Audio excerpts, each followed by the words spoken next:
YouTube 忘れた。YouTube 側の雑談を忘れた。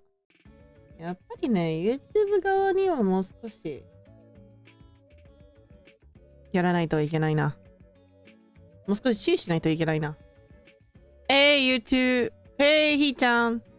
Yeah, it's supposed to run. I just realized it actually. Like just before you even commented, I just realized it. It's a pain because like having to set that up every single time is a pain in the ass, especially for dual streaming. Every time I start like a new stream, it has that stupid thing. Yeah. 忘れちゃった。YouTube 側忘れちゃった。いや、めんどくさいんだよな。同時配信は正直に言うと、そのシステムをどうにかしたい。なんかいつも新しい配信で、クリエイトニュー使ったら、オートスタートをまた無効になってしまうんで、今日は結構いろいろ時間がギリッギリのギリッギリまでしかセットアップしてなくて、それ忘れちゃったんだよな。Today, like on my YouTube side, because I set everything up really, really last minute. I completely forgot. And I forgot to enable auto start. So, yeah. Having to always remember to... Like, I wish that enable auto start was a default, not a toggle. Because it's a fucking pain in the ass. Like, it's a toggle that you have to turn on every single time, which is a pain in the ass. I hope it was default. Like, if it's default, enable auto start, and you can turn it off would be better. Rather than a default not enable auto start, and then you have to turn it on.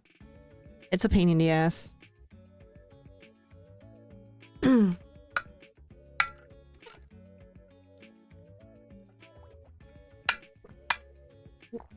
Also, yeah. For those of you who appeared yesterday to watch Freyrin, thank you for well, spending time together with the community. Yay! 昨日はフリーレンの同時視聴に参加してくださる皆さんありがとうございました。楽しかったです。みんなミュートなんだけどチャットは意外と楽しかった。ディスコードでね、ディスコードで同時視聴してます。アニメの。And that was and then next week will be Cyberpunk Edge Runners. 来週はサイバーパンクエッジランナーの同時配信やります。Fucked up my elbow when I moved my house a few years ago. Now I'm losing about 20 degrees of bending. Maybe you should consider checking out with the hospital or whatever if they have steroid injection treatments for you. If it's because of pain that you cannot fully stretch it, you could try the steroid. If not, maybe you should try something like a practitioner or something. They might be able to fix it. Not really sure. Don't take my word for it. But they might.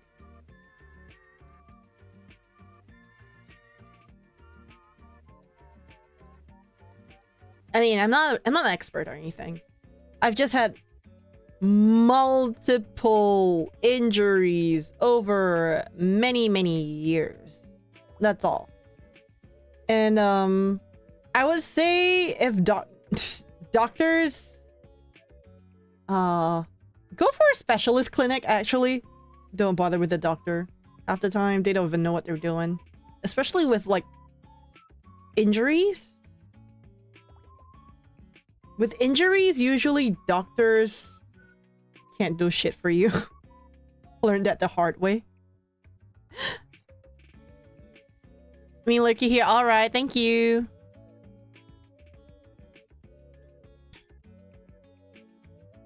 That's the best can revert permanent. Oh, permanent. Okay. Yeah, so my guitar teacher was also... He was a track and field guy until he... I don't know what happened, but he had a knee injury. And after his knee injury, and he went through some treatments, in the end, he also got a steroid treatment. And even up till now, he couldn't fully recover. And it's been like 10 years for him, apparently. So, I think it really depends on the injury, number one. And it depends on the person's body, number two. I can't really give you a lot of advice regarding this because even I don't really know what's going on.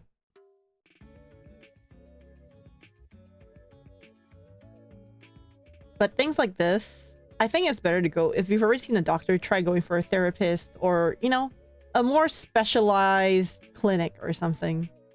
Usually they might have some advice for you, but it might not be a 100% cure-all advice, if you get what I mean.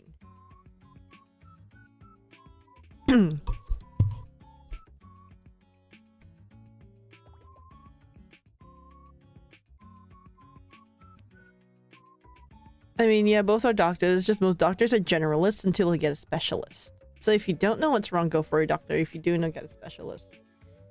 Yeah, well, kind of. If you've already been to a doctor, don't bother going to a second doctor. They won't tell you anything different, trust me.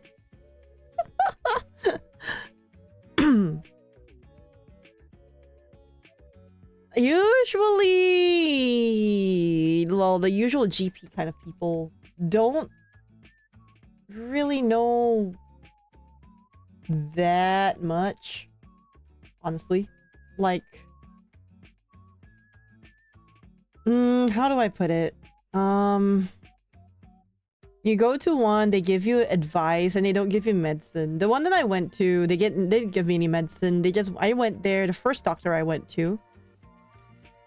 I went there. It was a GP kind of place.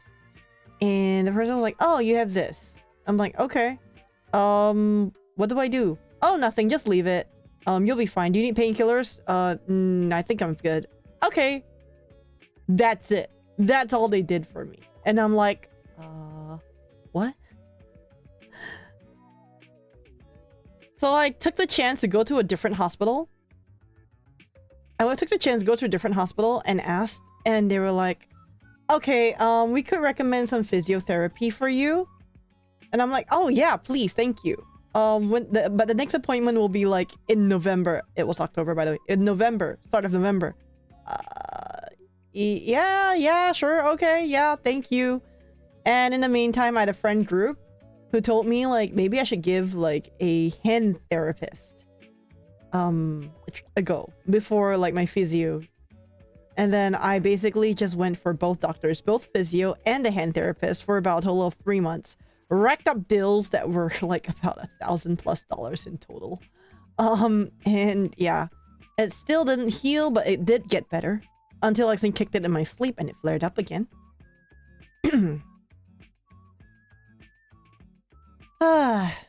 Such is life. Japan's medical system. That really depends on the issue. 整形、違う、整形じゃない。外科医になっちゃうんだよね。In my case, I have to go to a 外科, which is like a... What was a 外科 again? Basically for outside injuries, like a sprain, twisted, whatever. Like sprains, muscle strains, cuts, injuries, broken legs, well, not broken, fractures, anything like outside, external, that's what we call it. External injuries, you have to go to what they call, like, okay, so this NICA is like your internal medicine, kind of internal injuries kind of thing. Not really internal injuries, but like illnesses. You got a stomach flu, you got gastric, you got a flu, you got a cold, you go to a NICA. Yes, NICA, internal medicine. And then if you have like an injury, like an external injury on the skin or bones, or you know, you strained something, you pulled something, then you have to go to a 外科. You go to a 外科. That's, yeah. 外科医. So, yeah, that's the one. Yeah, so that's like, they call it the surgery department, but I'm not really sure if it's surgery. Really, it's more of like, mostly, it's not so much surgery, but they do things like stitches and everything. I have an injury from a bike a couple years ago. Well, not a couple of years ago, but many years ago. Yeah, something like day surgery. It's like going to a clinic, like it's like the outpatient clinic. It's the outpatient clinic of the A&E for external injuries. So I guess in a way you call it day surgery, but not really day surgery either.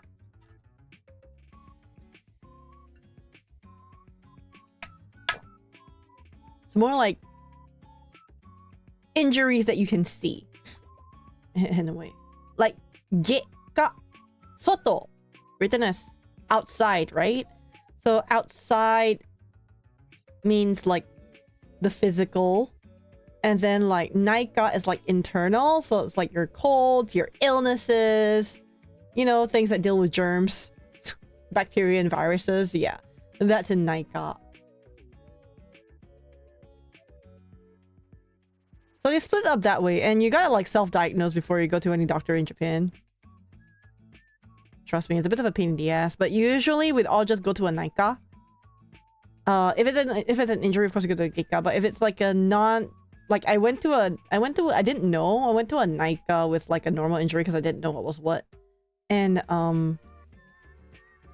they're like, oh sorry, we can't do anything for you, you gotta go to a geika. There's one like 3 blocks down the street, go take a look at that one. I'm like, ugh. Okay, fine. So I dragged my bloody foot all the way down, left like bloody footprints all over the entire area.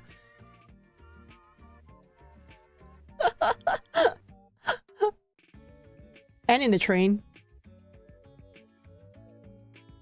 Will there be democracy tomorrow? Yes, there will be democracy tomorrow. I just cannot carry anything heavy or play guitar. I can still type. And I'm still on my phone. So it's still fine.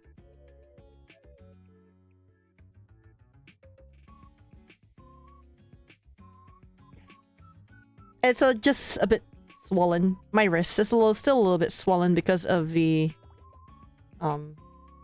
injection. Like when they did the injection, let me tell you, it was really interesting. So they poked the needle in and like kind of like almost like pulled at the tendon. It was really weird. It kind of hurt a little bit, not really much, but it hurt a little bit. So they dug the needle in, and it was a slow one, so you could feel the needle just going, sliding through this tissue and into the tendon area. And then they had to push it up a little bit, so it swelled up. Oh, there was a little bump on my wrist where the needle was moving. And they slowly had to push the syringe because while they extracted 2 milliliters of liquid from the medicine, they could only pump 1 milliliter of liquid medicine into my body, apparently. So it was going at such a slow pace, you could feel everything that was going, and I was like, oh, wow. Hey! Oh! Tsuhara-san, irashai.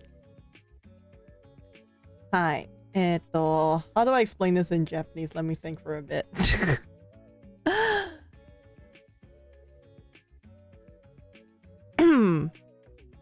Said there'll be a big update next Tuesday. Oh, okay, cool. Yeah. Injections. I'm used to injections. Alright, I'm used to injections, but this one was a really interesting the steroid injection was a really interesting experience. どう説明すればいいのかな。ステロイド注射昨日受けましたね。で、それを病院行って、ステロイド注射なので、今ね、まだ少し手首が腫れているから、まだ少し腫れているんで、痛くはないかな。硬いんです。正直に言っても結構いろいろストレッチしないと硬いんで。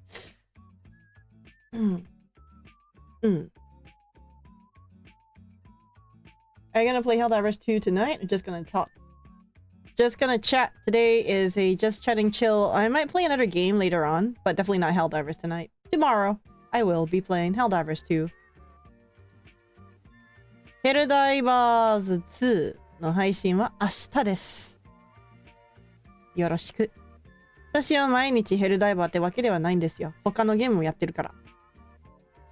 I play other games too, not just Helldivers 2. I'm not a purely Helldivers 2 streamer, even though I do play Helldivers twice a week.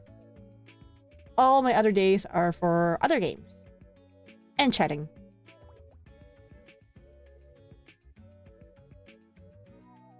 So, yep. Hang around and chat if you want. Reasonable, understand? Okay, cool. Hey, Akabane! Welcome in! そう、ステロイド注射の経験をどう説明するのかな。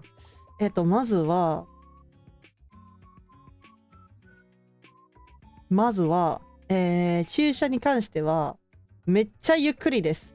普通のいつもの注射だったら、いつもの注射を受けるときはめっちゃ早いんですよ。一瞬で終わるみたいな感じで。今回の注射は多分私が歯の手術を受けた時の注射とほぼ似てるような感じですごいゆっくり。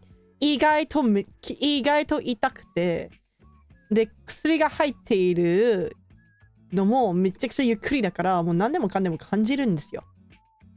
針がどんどんゆっくり皮膚を通して筋肉に入れるようにスーッと体の中に入り込んでというまあどう説明いいのかはすっごいわかんないなんだけど、まあちょっと痛かったんですよね。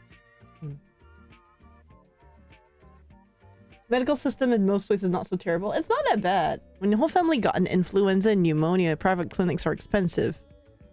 It's free for a government hospital, but it's like half of your weight. Ew. Ouch.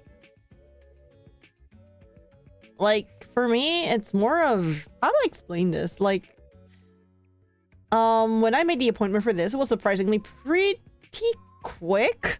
Like, I wasn't expecting it to be that quick, because I made this appointment like 2 weeks ago. Yeah. It's really recent, by the way.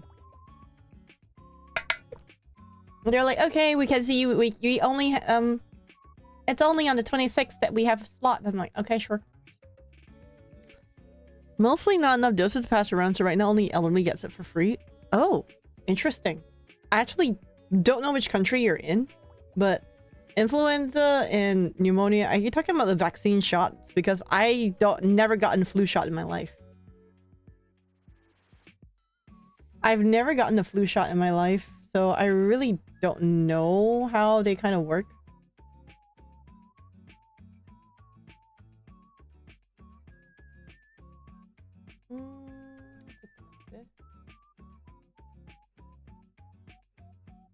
No, not this one.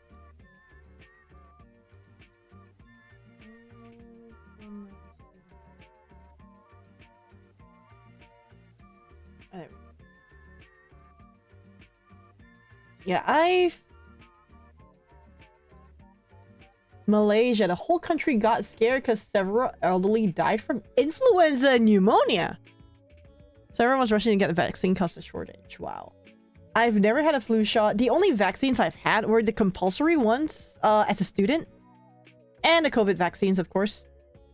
The COVID vaccine was a really interesting one. The first time I got my COVID vaccine, which is the first vaccine, I got the side effects from it. The first one gave me the side effects. I think the one I got, there were 2 types, right? I remember that there were 2 types of vaccines. And then, I got the one that was not by the Russian company. Oh yeah, hello, hello! 初見さんいらっしゃい。YouTube 名前マジでみんな面白いな。Everyone on YouTube has really interesting, I find everyone on YouTube has really interesting names. Like, how do you get past creating a name that's so generic? I'm surprised that, you know, it got through.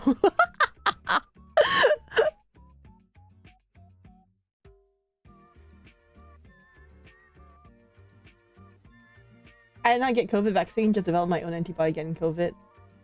Okay, so the COVID vaccine, it was compulsory in my country. The COVID vaccines are compulsory in our country, so... In the country that I am in. So I did not have a choice. No, even if I didn't want it, I had to.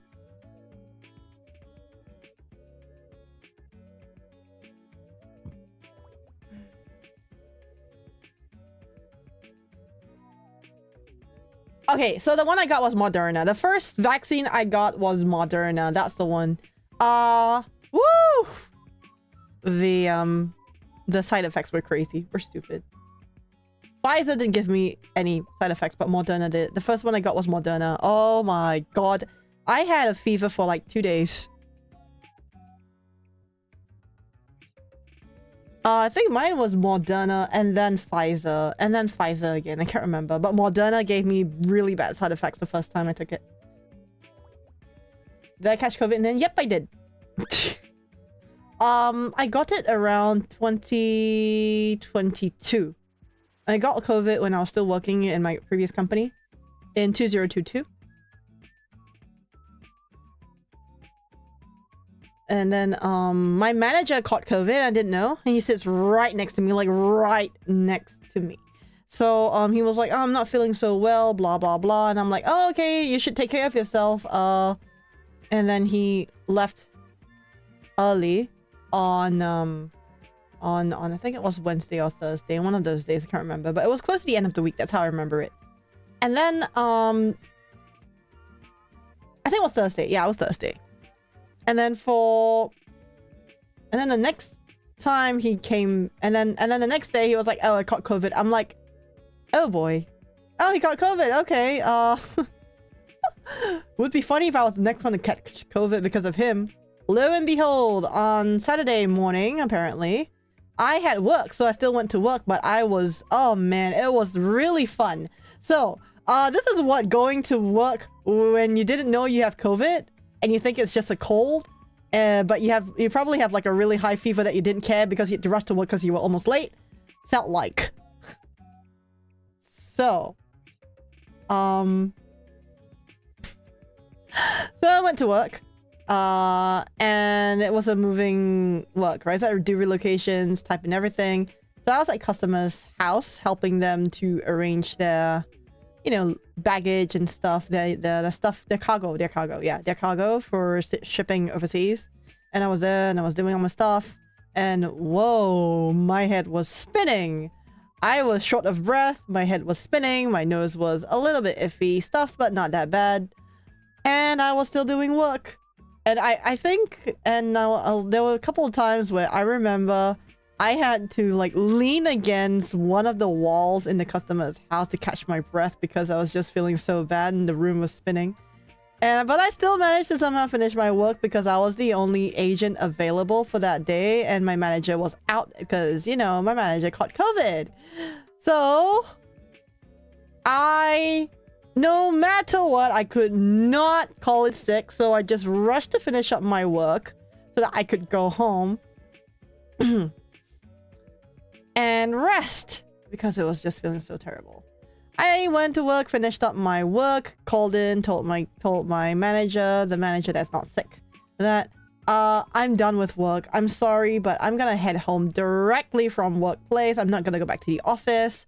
Not feeling too well. It's like, okay, sure, go home. You're done. Okay, sign out, you know, that kind of thing. It's more of like, not really a digital sign out, but you just got to let the boss know.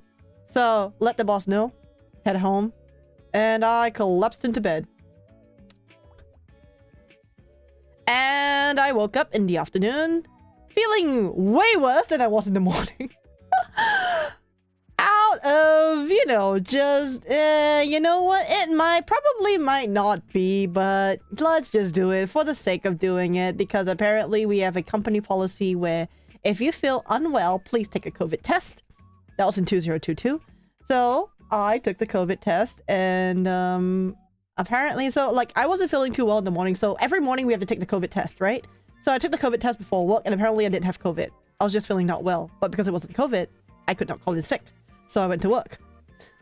And then it turned out that when I got home, it turned out that if I looked at my previous COVID test, because it was so faint, the pink line, the second pink line, was so faint. Everyone thought I was fine. But when you looked at it again, there was actually a very faint pink line on it. And then in the afternoon, when I got back, took my afternoon nap and woke up and took my second COVID test because I was feeling really bad and was thinking like, you know what? Yeah, just in case, let's just take the test again. Lo and behold, there was a dark pink line on the dark pink second line.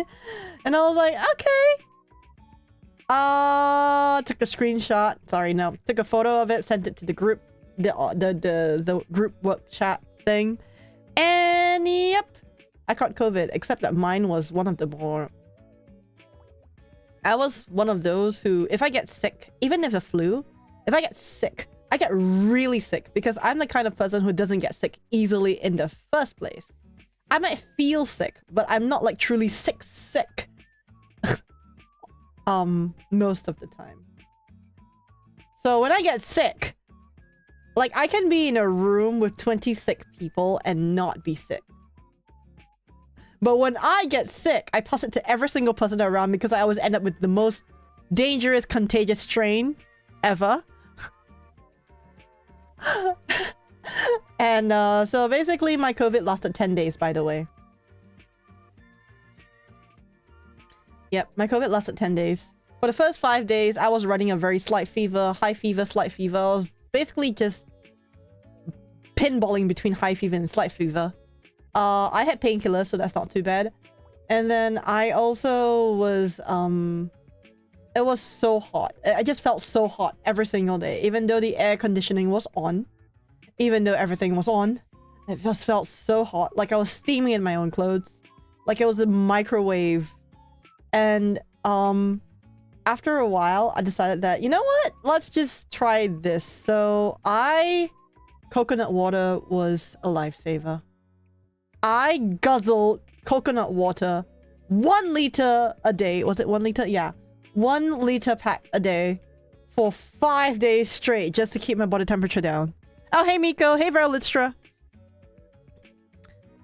Yeah, hot flashes. So like my back. So where I sit on my... Because even though I am sick, I still have to work remotely. Of course, I was also playing FF14 half the time, but still. So I was on my gaming chair, which I am on right now. And I was doing my work remotely. My bosses, I think they just have like a sadistic streak or something. They decided to call me during the weekday and be like, I heard you got COVID. And then I was like, yes, I am COVID.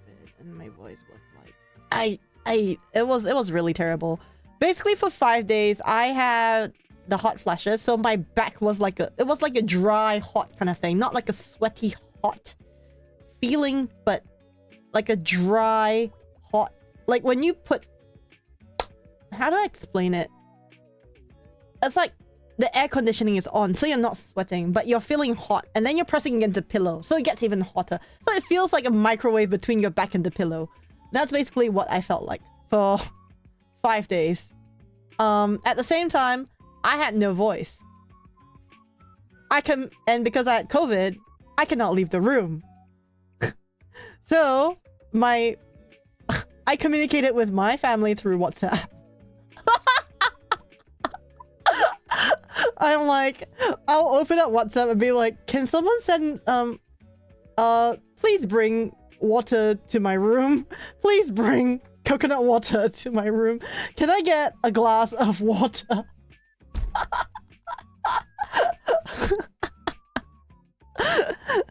You've never had the plague? Oh, wow. About how long last time when I first got it? Yeah. So, basically, I communicated. I had no physical communication with anyone. I basically just locked myself in my room. I did not physically talk to anyone for 5 days.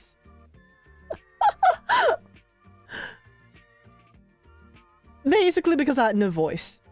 Like, at all. At all. I had no voice. So, my entire communication for 5 days was WhatsApp. I mean, you know, if I had to write on a notebook and put it somewhere, people will have to, you know, interact with me. And now in COVID, you have to isolate yourself. So WhatsApp is...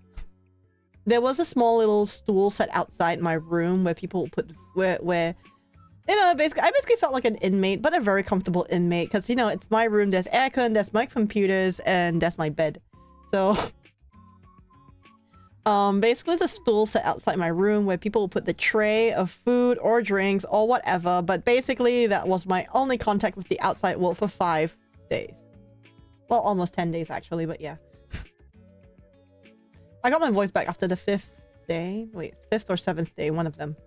But, my only contact with the outside world was a small little stool that was set out outside my room, and all I could do was stick a hand out and pull that same tray in. And after I finished my food, I put it out. You know what it feels like when you're in prison? Yeah, basically, probably something like that. Not in like the new prisons, but like the old medieval prisons, where the guards will come and set out the foods outside your dungeon gates.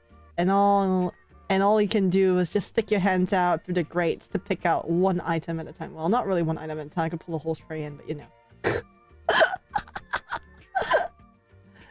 But yeah, that was how I survived for COVID, really, basically. Of course, my parents were complaining because the aircon was on basically 24/7. Hey, I was sick, alright? I was sick.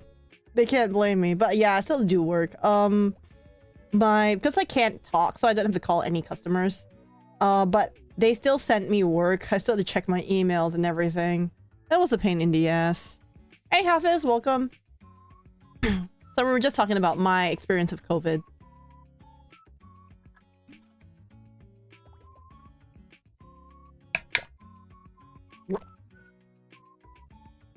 Oh yeah, also one of my guilty pleasures when I was sick with COVID was that I would ask one of my family to make me a mug of hot milk with honey. Guilty pleasure, like I said, guilty pleasure. Also because of the fact that my throat was, I had no voice and my throat was so raw I couldn't eat or drink anything proper, that I was on a porridge diet for like 5 days. When I get sick, I get really sick. Like, my throat will hurt because I've been coughing and sneezing so much. And it's not like my usual kind of sneeze. It's like the really explosive sneeze where my whole body jerks.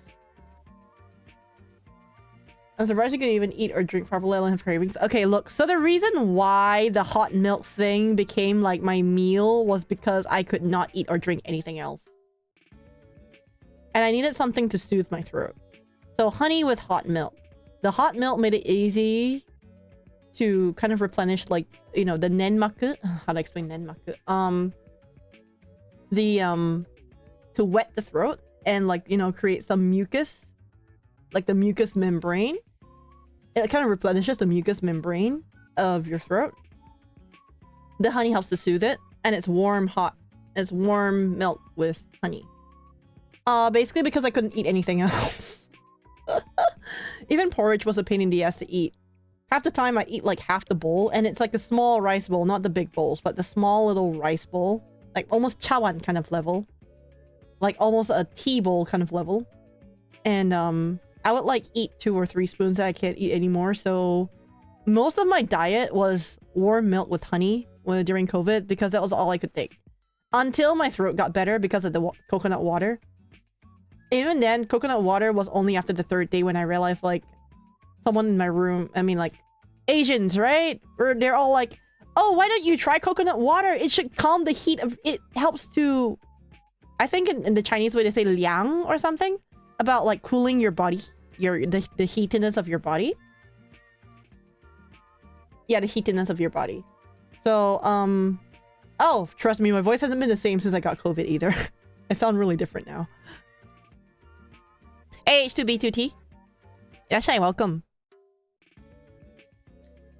No, I couldn't eat or drink properly. Trust me, I couldn't. What's the reason why I only had those few things that I craved? Because everything else hurts! Literally! So coconut water only came on the 3rd day. But even then, if it came earlier, I wouldn't have been able to drink it because it was probably too cool to drink and my throat would have died. Even drinking water was like drinking rocks. Holy shit, I hated it. But I had to eat, right? No matter what, I had to eat. The only thing that didn't hurt, or it didn't hurt as bad, was hot milk with honey. Which was the main reason why it ended up becoming my main diet for COVID. When I had COVID. What about you guys? Like, what did you guys eat? Or did you guys, like, what were your symptoms? Like, because I think I got pretty much everything. Yogurt and hot tea? Yogurt and hot tea! Wow, okay. 2 extremes.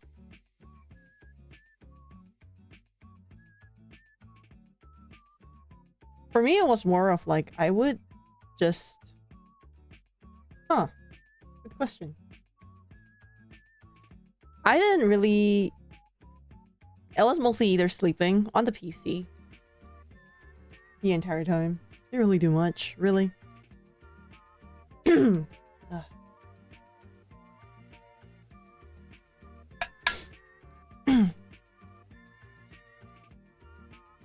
After COVID, my allergies and flu got worse. Okay, so... Yeah, okay. That is something that I probably feel like as well. I do remember that when I remember that my sinus did get a bit worse. Yeah. Especially my morning wake-up sinuses. They're terrible now. Can't remember, nearly dead in bed for 3 days long. Hey, at least it's 3 days long. I was nearly dead in bed for 5 days long. The whole COVID thing. I was good, but my COVID test only turned not pink after the 10th day. It's dumb. Rip Cove Kira. Never got COVID since the company I was working at the time made it mandatory to get the shots. Look, even with the shots, I got COVID, alright? It's not foolproof. I can tell you that straight up right now. The COVID shots are not foolproof.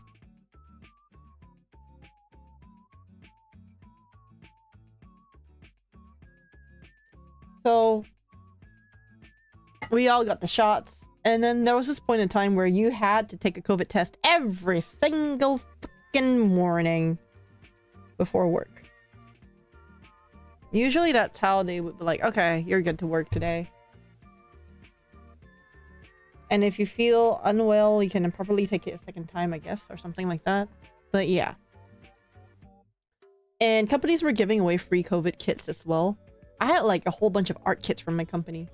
And then my mom bought like a whole bunch of art kits as well, so I had double the art kits in my room.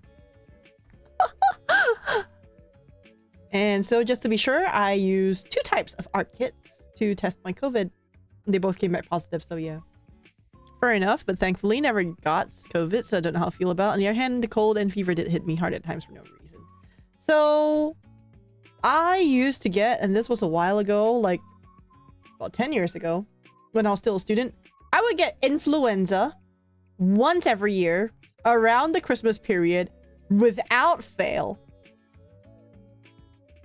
Every single year around the Christmas period, I would get like influenza, like the real deal influenza, the one where it's like type A, type B, or type C. And then you had to inhale that stupid powder thing and all that other shit. And then, you know, do the test. You had to like stick the damn swab straight down your nozzle, your nasal cavity. Yeah, that thing. I get influenza once a year. COVID shots are bullshit. Normal vaccines have to get years for validation to pass FDA. Eh, the COVID vaccines are probably... They're just like a failsafe.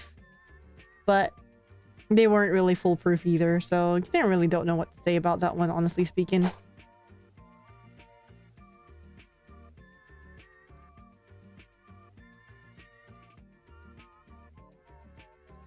But in my opinion, like, if you want to talk about, like, the whole, how do you say it? The whole COVID period thing, like, with the whole bullshit going on with the, all the, not just, I think, like, you know, okay. So, one of the reasons why I really hated COVID was because, like, a lot of, there's just way too much shit. I mean, I get the mask wearing and all that. Nah, no mask people were annoying as well. Not just that, but there was like the whole... What was it again? There was a... I mean, I didn't enjoy wearing masks, but I do. Oh yeah, right. It felt like the world went to a standstill and nothing was open. Yeah, and then everything shot up. Like, there was like a huge inflation in prices. Which is probably a reason for the recession right now. But, and then VTubers became a huge thing then. I think it's because, like, if COVID did not happen, VTubing would not have exploded. Honestly speaking. If not for COVID, VTubing probably would not have exploded. But the thing is, it's also a good thing that it happened because it allowed the world to reset. It's like because every single industry in the world had to be put on a standstill. Oh yeah, it was still open, but it wouldn't have exploded like in such a short time. You get what I mean?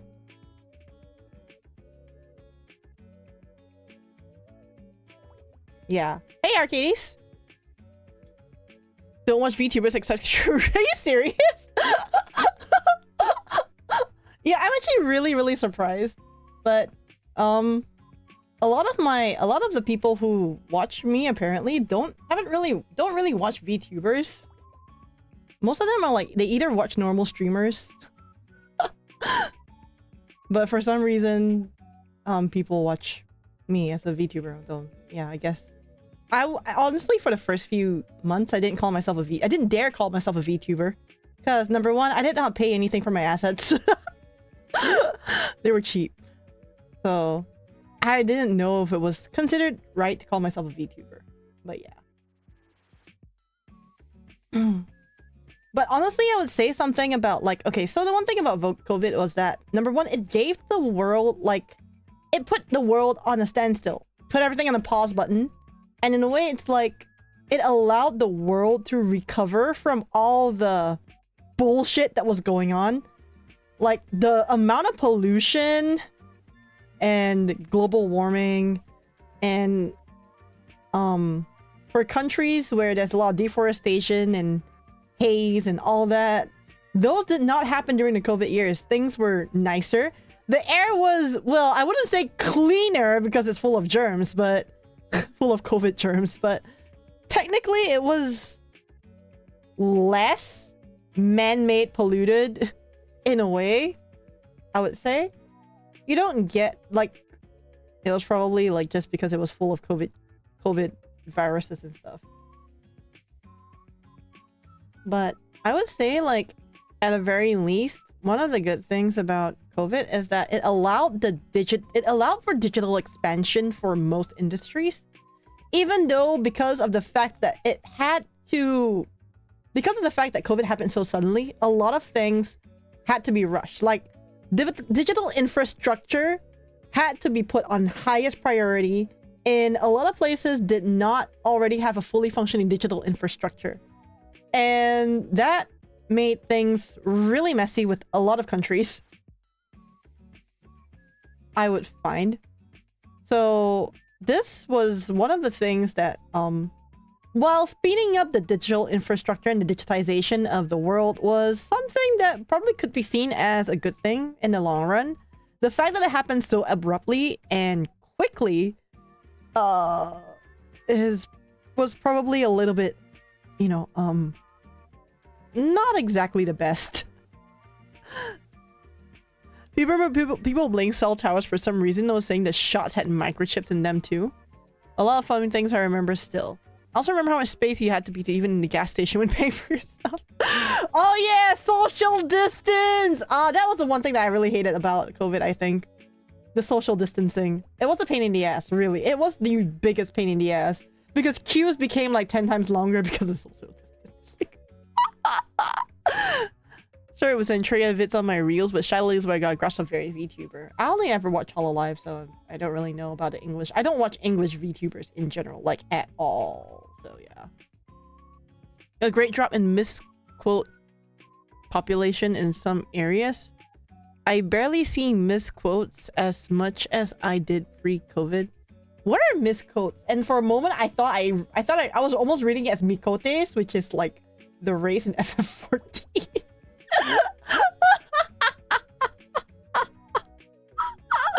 What the heck is misquotes? Misquote populations? What's a misquote population?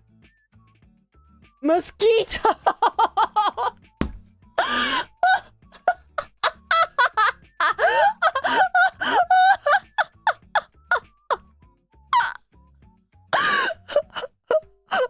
Oh, mosquitoes.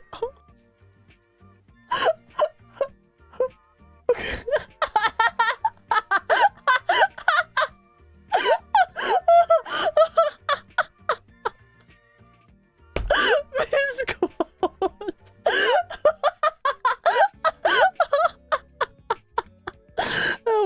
haven't seen mosquitoes and misquotes again.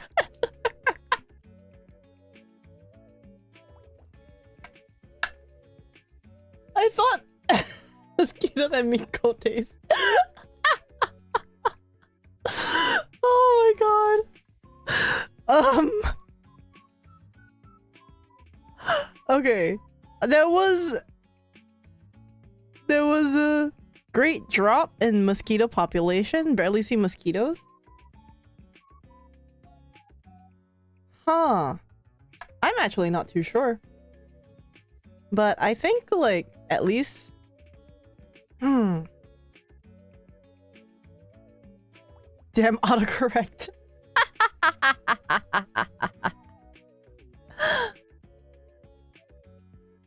Well, honestly speaking, my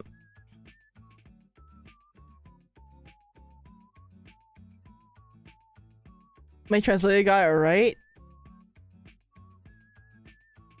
Really? It did? Oh yeah, it actually did. Huh. 本当にかって書いてるな。Okay, I'm surprised that it got that correct, but okay. How did that work? How did that happen?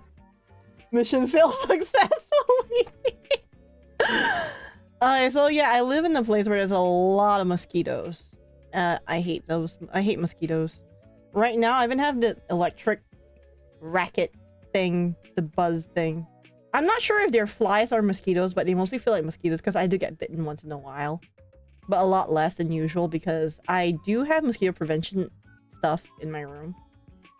Specifically for these annoying buzzing idiots. But yes, I hate mosquitoes. Mosquitoes are the bane of my existence. I absolutely fucking hate mosquitoes. Only because I get bitten by them, and apparently I think it's because I might or might not be. Actually, I think I probably am, since both my parents are O. I'm probably an O blood type, which basically means I am the ultimate universal blood bank for basically half the world. But yeah, apparently I probably am O blood type. I don't know about the sweet blood or whatever, alright? I think blood is all the same blood.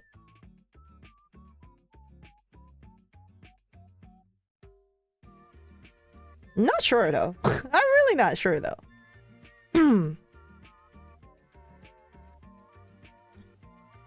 But some are more metallic smelling, really? Oh, interesting. But you know, we are the universal. I know quite a few female friends who seem to attract the skaters. The skaters are most likely, well, it's an O blood type thing apparently. Apparently they say like the O blood type is more attractive to mosquitoes. Not sure how true that is, but apparently it is.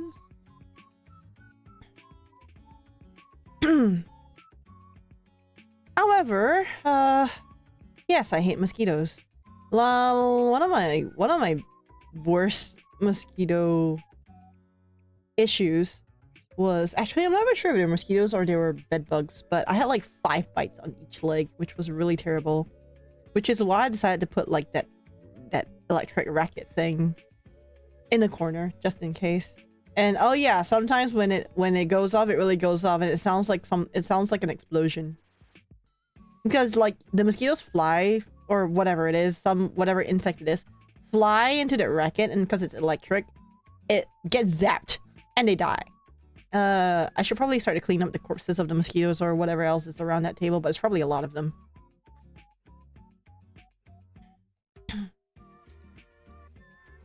At the same time, there's I hate insects in general.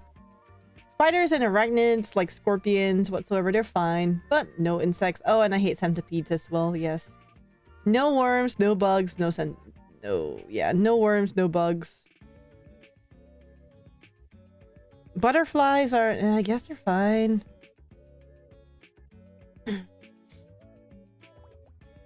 Moths? Think they're... Not really. Basically, if they fly, I don't like them. Basically, if they fly, I don't like them.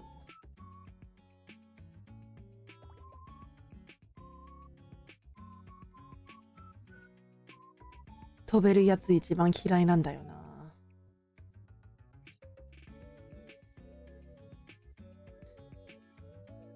Beetles are okay.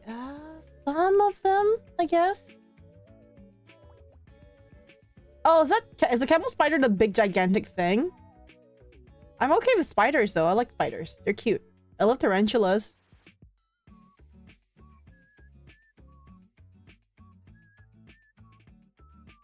Yeah.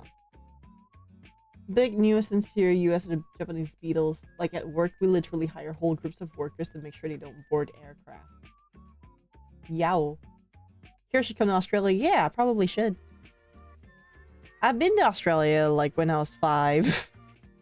The last time I was in Australia was when I was 5. I remember getting bit by a kangaroo and crying. That was it. Oh, and it was a pretty terrible trip all in all. I don't remember much of it. Just the bad parts, which was the fact that I got very motion sick. I threw up in the bus. I was 5. I got so motion sick I threw up in the bus. And I got bit by a kangaroo and I cried. Those are the only 2 things I remember of that trip and nothing else. At all.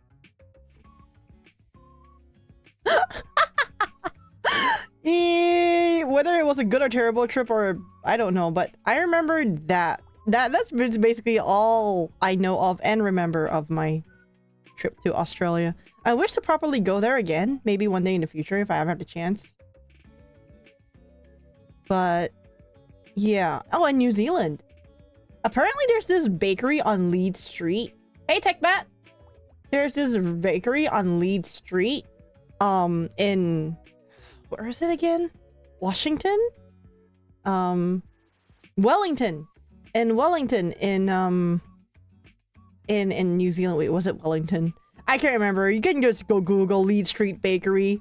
Their salted caramel cookies are to die for. How do I know that? One of the jobs I was working at, they were giving them away. Wellington! Sorry, not Washington, Wellington.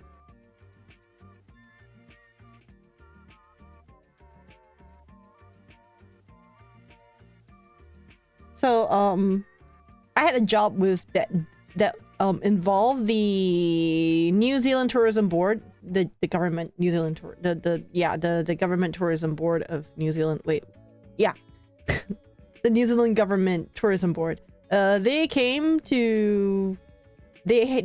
and there was like a private fair at a in my country, and I was one of the interpreters for that job. And I don't even know what the name of the event is, but it's a private event, like a fully private invite only event. Trade event, kind of. No, not even trade event, it's a private event. So in that event, one of the booths, they were giving away like the Leeds Street Bakery salted caramel cookies.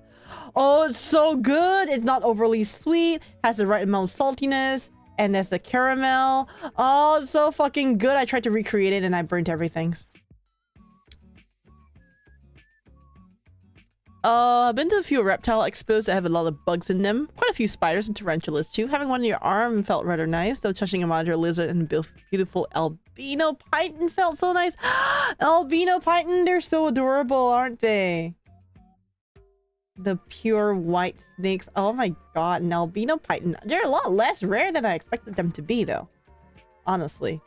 When I first saw them, I'm like, oh my god, so cute. And then I realized, like, almost every single fucking zoo has an albino python at least. And I'm like, wait, aren't albinos supposed to be rare? But you see them everywhere! Oh, hey, that rhymed. I thought albino pythons were rare, but you see them everywhere.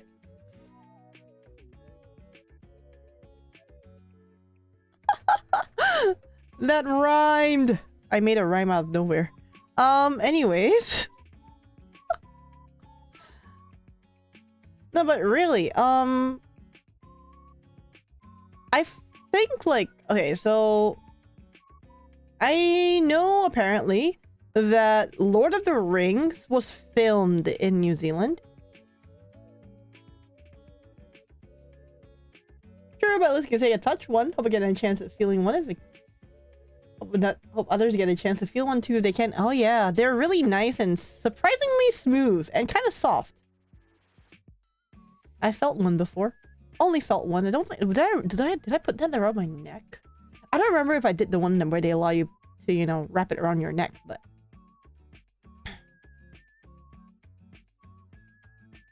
I do know that at the very least, that I did touch one. Snakes are really surprisingly cool and very smooth to the touch. Oh man, I wish I could have a pet snake, but you know, they grow a bit too fast sometimes. Also, it's illegal. But yeah.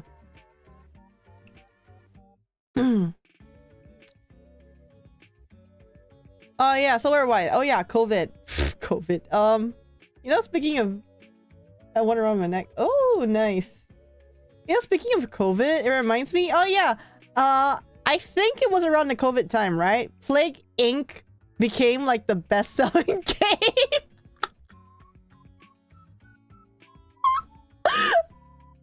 Was it around that time Plague Inc. became one of the best-selling games?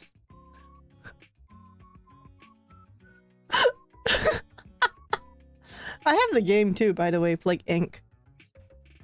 I remember I bought it before COVID, like way before COVID. I played around with it a little bit on the phone.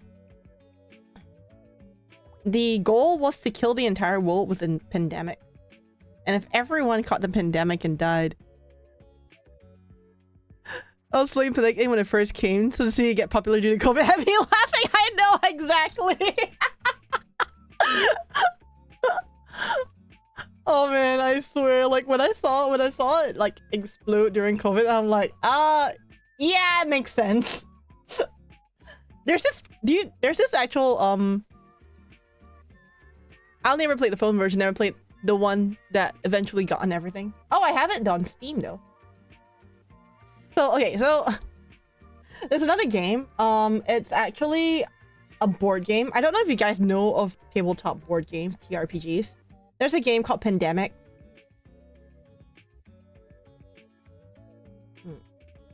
TRPG の中には Pandemic というゲームがあるんです。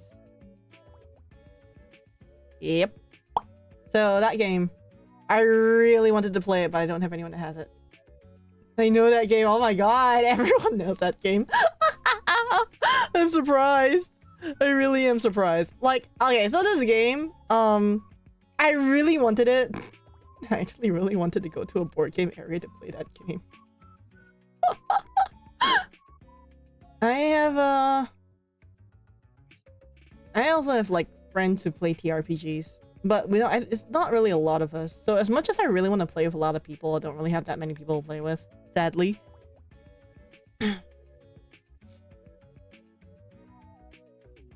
I really want to play like murder mysteries and stuff. There are more Japanese murder mysteries out there than there are English murder mysteries. More fun to play in Japanese too, actually. And almost like... And like escape games. Oh my god, escape games. Sadly, a lot of them are horror. I'm trying to find a non-horror one to play. I poke around a little bit here and there. And if anyone posts something about it, I usually click on it and find out what it really is about, and then I play around with it as well. There's a few Japanese ones I'm playing with right now. One or two actually. There's one that I really want to play, but it's gonna be purely... Number one's gonna be purely in Japanese! And number two, I don't know. Now, that probably won't make a very good stream because it'll be mostly me talking to myself in Japanese and trying to figure shit out. But it's a horror, puzzle game of the entire site. I think I showed this before online. Yes, the site mystery game. That's the one. That's the one. I actually really want to play that one. But never really managed to get around to that one. Mainly because, like, honestly won't make for a very good stream material. It's gonna be pretty boring because it's gonna be all words. And I can't pronounce half the kanji, so... Maybe if I have like a friend to play with. Like, you know, a collab where we try to solve it. It'll be pretty cool. But I really don't know what to categorize this under if it ever happens.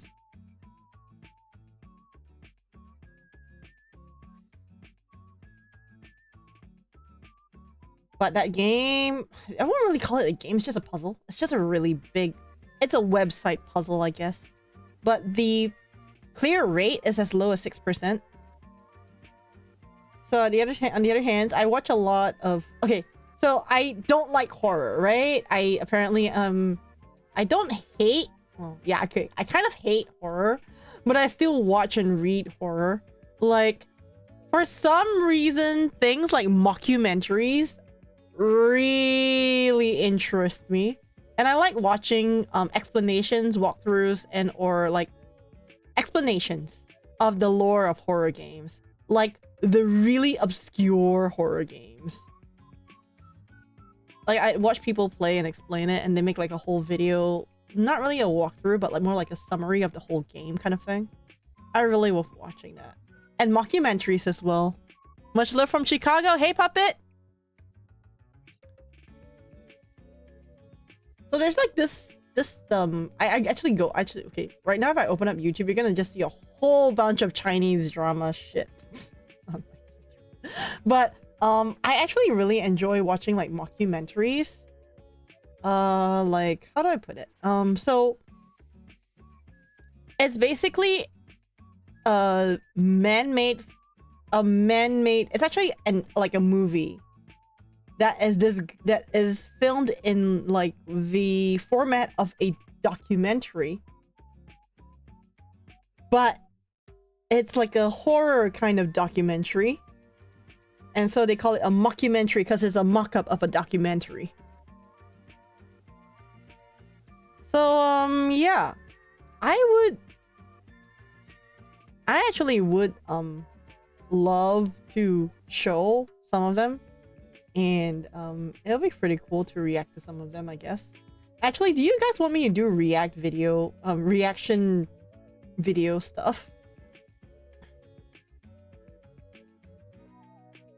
Mine's a lot of Asian cooking stuff. All my shorts are food related. Oh, do you watch this person called the Notorious Foodie? I actually really like him.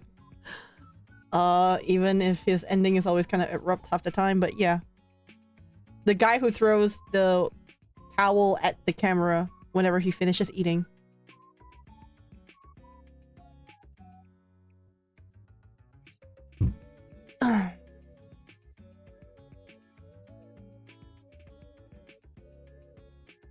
Hell yeah.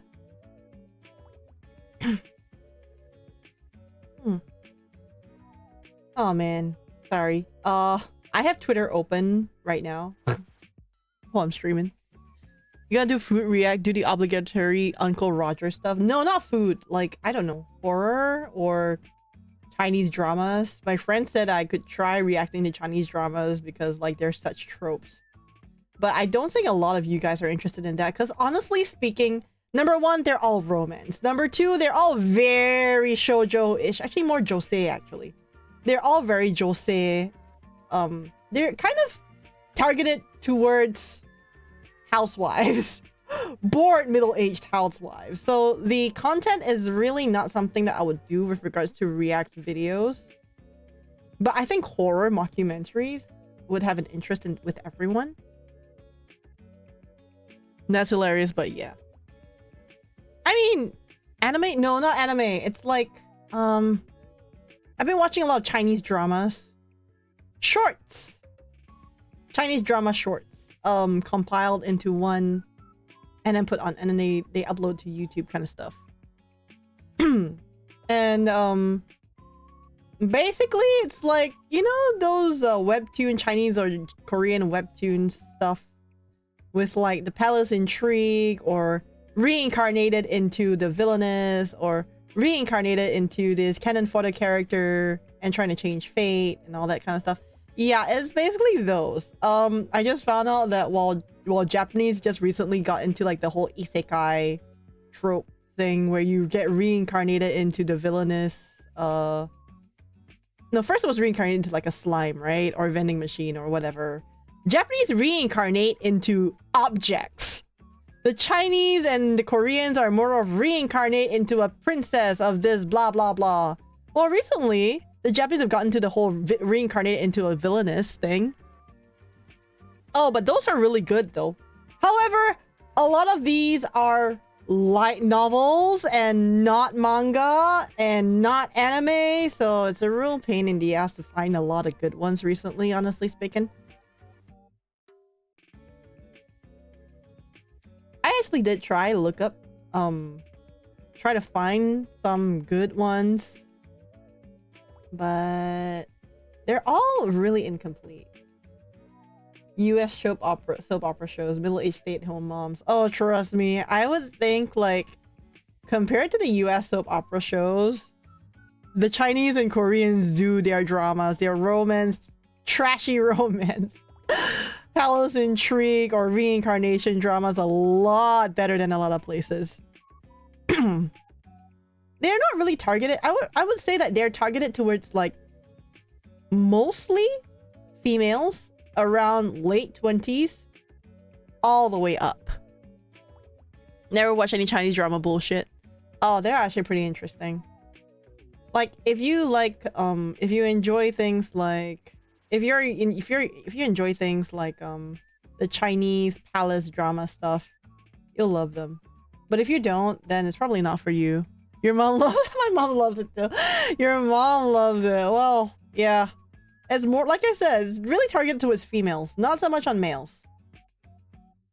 Their tropes are pretty interesting, and they're usually all reused tropes, by the way.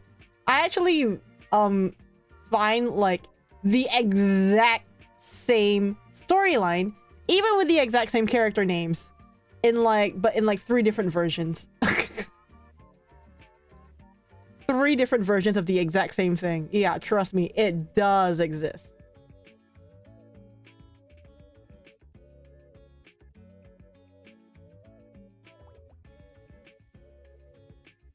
Need to spy on Latino dramas, they can get wild according to the stereotypes. What does that mean? What Latino dramas? 3 Lil saw 7 times switch gender MSC.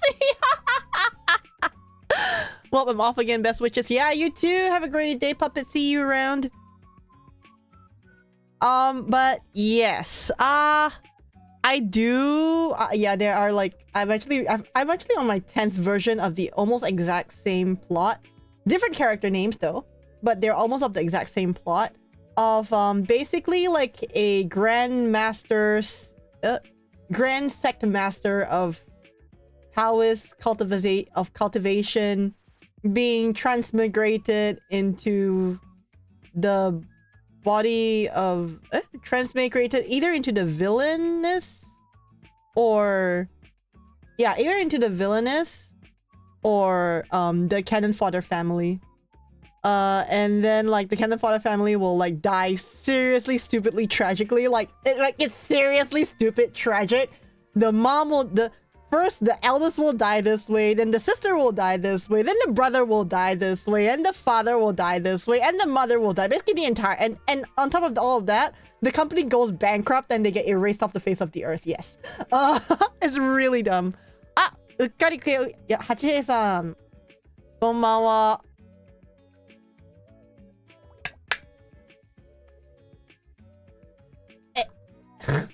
It's like stupidly tragic.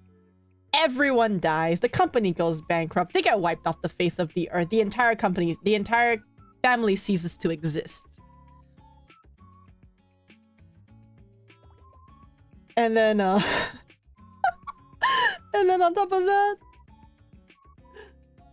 and then, oh yeah, and then, because like, and the thing is like the reason that happens is because they are the cannon fodder family of the story or the book that the person was reading.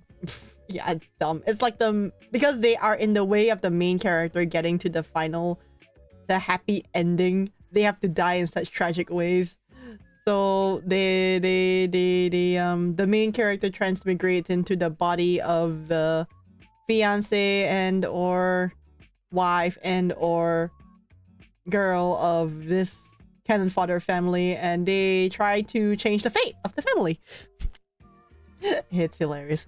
Do you know Love Death Robots? Yes, I do.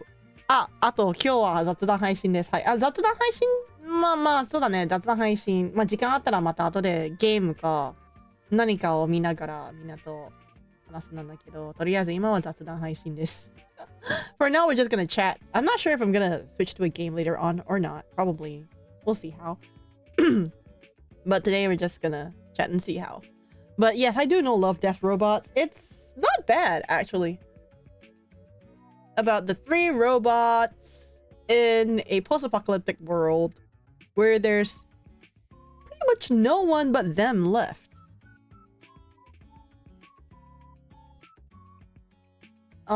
It's actually a really interesting one, I would say. Love, Death, Robots. But I don't know if there's a Japanese subtitle version. Let me check. Love, Death, Robots.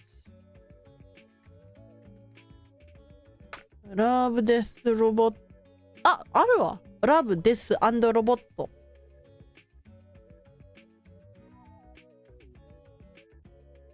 日本語字幕あったら見るけど。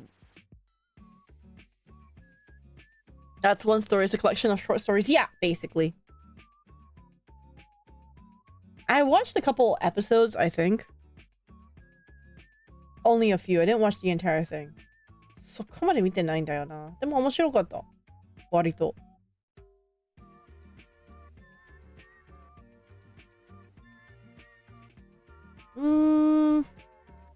日本語字幕あるのかな？ないんだったらちょっとあれなんだけど。It was actually not too bad when I watched it. The one about the 3 robots. Oh, that's one story. Oh, okay. There's more than that?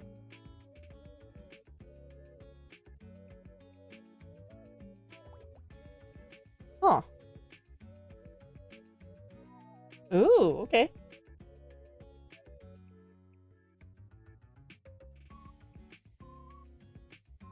これは少ししか見てないな。I only watched like the one with the 3 robots. I think I only watched like 3 episodes as well. Not that long. Some get creepy, some get wholesome. Oh, okay. The way you transition from English to English is very seamless. ありがとうございます。いやでもな、ラブデスロボット。悪くはないんだと思うんだけど。It's not a bad series, really. In fact, it's a pretty good series. Yeah. そうだね。うん。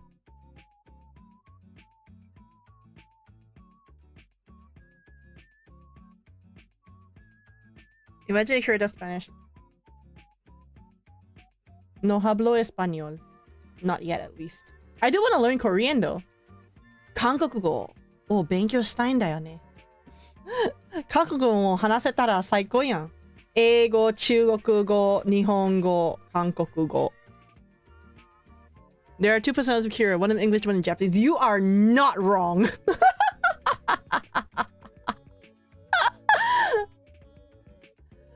There are 2 personalities of Kira. Yes. One in English and one in Japanese. それは間違ってはない。私は人格2つ。いや、っていうか多数人格を持ってるんだけど、英語と日本語を一番区切り分かってるんだよね。きり分かってるんだよね。日本語の人格、日本語を喋ってる時の人格と英語喋ってる時の人格は全く違うし、全くじゃないんだけど、ちょっと結構違うんだよな。In English, I swear a lot. In English, I'm vulgar, I'm crash, I swear a lot, and yes, I do scream. In Japanese, I'm a little bit more polite. Well, I have to be more polite because it's like my work language currently for now. And then in Chinese, it's like super broken. I can't really speak that much. No, not that much, trust me. If you hear me in English, you'll be like, oh, wow. Ta bien. So Spanish is a bit much, especially when it comes to certain words being sounded out. If English is my main language, since it's what school taught me more, most of the time people only use English. My family does Spanish most of the time. Ooh, okay. クソは別にそんなに汚くはないと思うんだけど、普通使ってるだけだから。If you hear me in English and how colorful I can swear in English, oh yeah. 人格違うじゃなくて性格違うか。どっちかというと英語と日本語の使ってる時の私の性格は全然違うんだよね。日本語の方はもっと丁寧。まあ一応仕事だから。仕事言語という感じで。英語はキャジュアルプラス正直めっちゃくそ汚い。めちゃくちゃくそ汚いんだよな。What you doing? Hey, Ore! Just chatting. Really just chatting. Chatting about everything and anything and basically, yeah.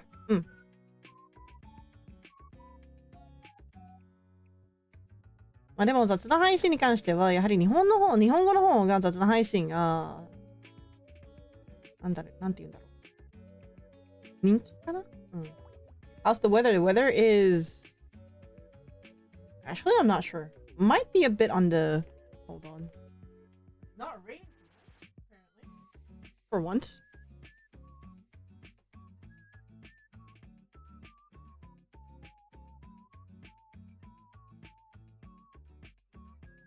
I think if you don't have the English part of yourself, you'll be a much more 優しい日本人。まあそうだよね。確かにそうだよね。私はね、英語を使うときは、もう本当に人格が荒いんですよ。もともと英語が荒いという感じではないなんだけど、周りの人はみんな話し方とか荒いから、こっちも影響されてて荒くなるんですよね。私はもともと日本語しかわからない人としてだったら、多分、もう少し丁寧な日本語を使えるんじゃないのかなって思ってるんで、そこまで汚くはならないと思うんだよな。今はちょっと汚い感じ？どうかなみんなどう思う？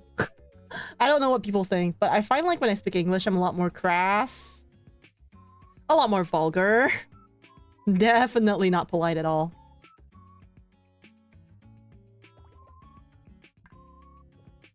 There's clips of a Latino comedian describing the differences of dialects in Spanish and America that really sums up difficulties of all. Ooh, I can pull up JP chat if it was last year. Recently I forgot Japanese.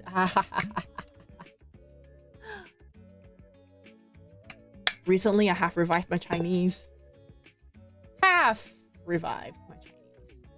Vulgar, I doubt if anything you just sound... you just sound so laid back to me. That is my online personality. 配信者人格のキラは、まあ、できれば、人の、なんだろう、リスナーも考慮して、まあ、優しく喋ってるというか、なんていうの、まあ、一応気をつけて喋ってるんだよね。ボロを出さないように。めちゃくちゃボロ出さないように。というか、見バレのことも、すごい気をつけてるんですよ。正直言いますと。見バレにならないように自分の言葉をめちゃくちゃ選んでて喋ってるんです。日本語も英語も。Online personality is something, yeah, because like, how do I explain it? Like, I'm actually very, very, very careful with what I say online, especially on streams. Like, you hear a lot of me cursing here and there, and you hear a lot of, like, you know, me talking a bit. And you do hear me talk about bits and pieces of my real life. But you realize that I'm actually super careful to make most details vague. And I stop myself if I'm about to dox myself. I am actually extremely careful with every single word I say online. Like, super careful with, like, every single word that I say on stream right now. I don't really fully plan or think or I don't really plan or think about it. But I make sure at the very least that it has nothing to dox me. And also nothing that would offend people. Like, if you know me as a person IRL, I am very opinionated, number one. Number two, I do talk a lot about politics IRL.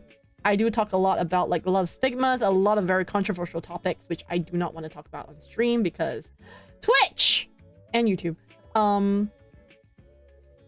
But I'm also very, very careful to not give away any information of my location. Maybe some of you probably already guessed, but I'm very careful to not give away as much information of my location, of my country, and I go by Virtual Asia.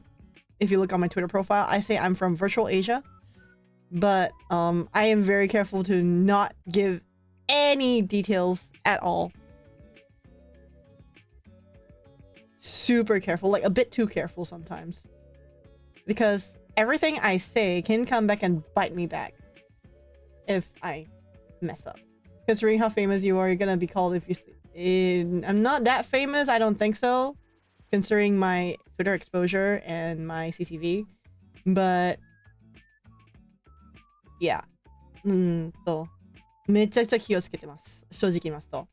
もう、一文字一文字、自分で喋ってる時、自分で喋ってる時は、英語とかでもそうですし、日本語喋ってる時も、特に気をつけてはいます。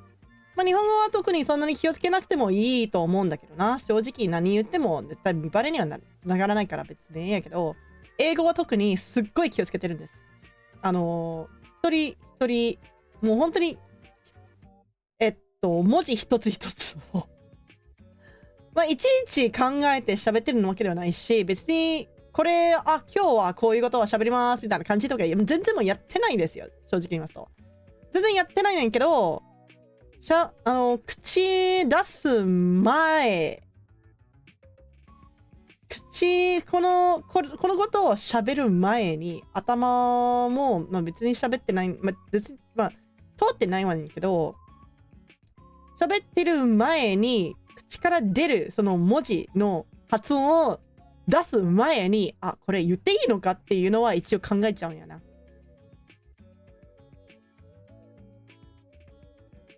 You famous to us? Tell me one person that not famous got sniped.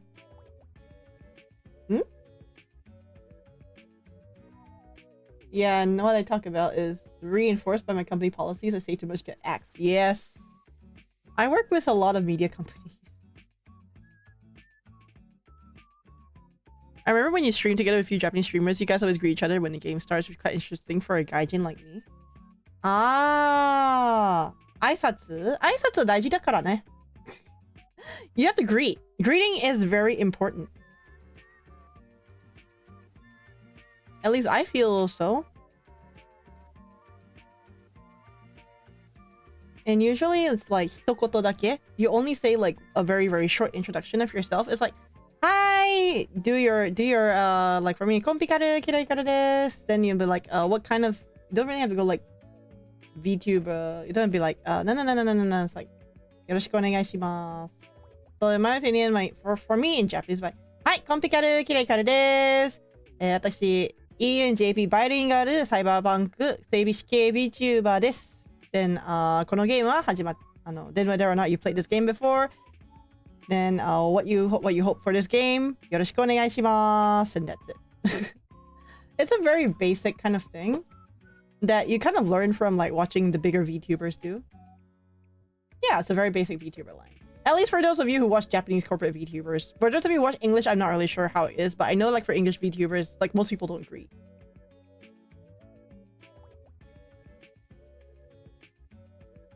So like, yeah, a greeting can make or break a day sometimes. Yes, exactly. So, you know what? Let me try and see if I can do this.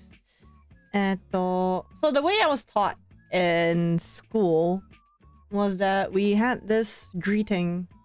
Well, in Japanese, 挨拶. The English I watch either I'm late or hi. Introduce yourself. It's important. Especially if you're doing a collab, people want to know who you are.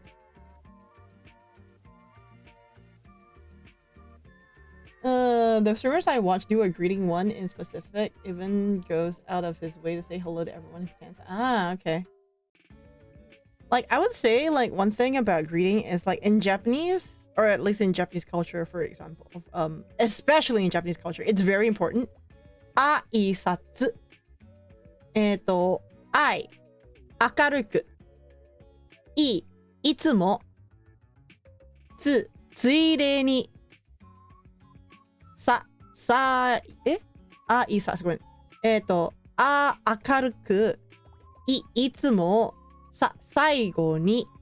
ついでに一言。というふうに学びました。So for me, 挨拶 is very important. Japanese always say 挨拶. 挨拶 is greetings, right? So you have to greet someone. But on top of 挨拶, which is greeting someone, there is a thing where I was taught in my acting school where, like, don't just greet, but you also greet, as in, like, when you greet, you also add on something at the end. Be like, hey, hope you guys have a great day, or hey, how's the day? It's like 挨拶 in a way, it's a way to open conversation with someone as well. So when you greet someone and you want to start a conversation with them, you can be like, your 最後についでに一言 means like an extra something to add on, an extra word or two would be something like, hey, how's your day going? Or, you know, you can ask even about the weather. I mean, it's really just a ついでに. ついで means like, on the way. Usually English streamers introduce when they get rated during a collab, but they don't. Usually they don't. Oh. Ohayo. Most of the ones I watch spend time mixing intros in, depending on situations, can have lively talk based on history with each other. Ah, I see.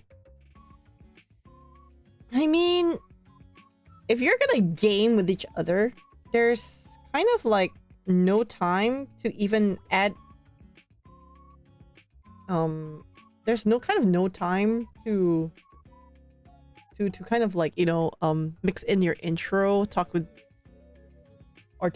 but like if it's like a first time or like a talk show, yeah, I mean, like, introduce yourself, start to talk, and blah blah blah. You're doing collabs with first time people. It's always polite to greet. Not gonna lie. It'd be so damn living in Japan, so hard to adapt to this culture. Like greeting everyone. You don't really have to like greet them by name. You can just be like, Ohayo. You go to a store. It's like when you go to a store, you'd be like, hey, morning. Like the store will tell you, the store staff will be like, hey, good morning, sir. And you'd be like, oh, hey, morning. That kind of thing. Morning to you too, you know, that kind of thing. That's a basic greeting. The ついでに最後についでに一言 is a very It's more of a not a Japanese thing at all, really. It's more of an entertainment industry thing. That's what I was taught, at least. So yeah, not gonna lie, like how people greet everyone they work kind of breaks the awkwardness.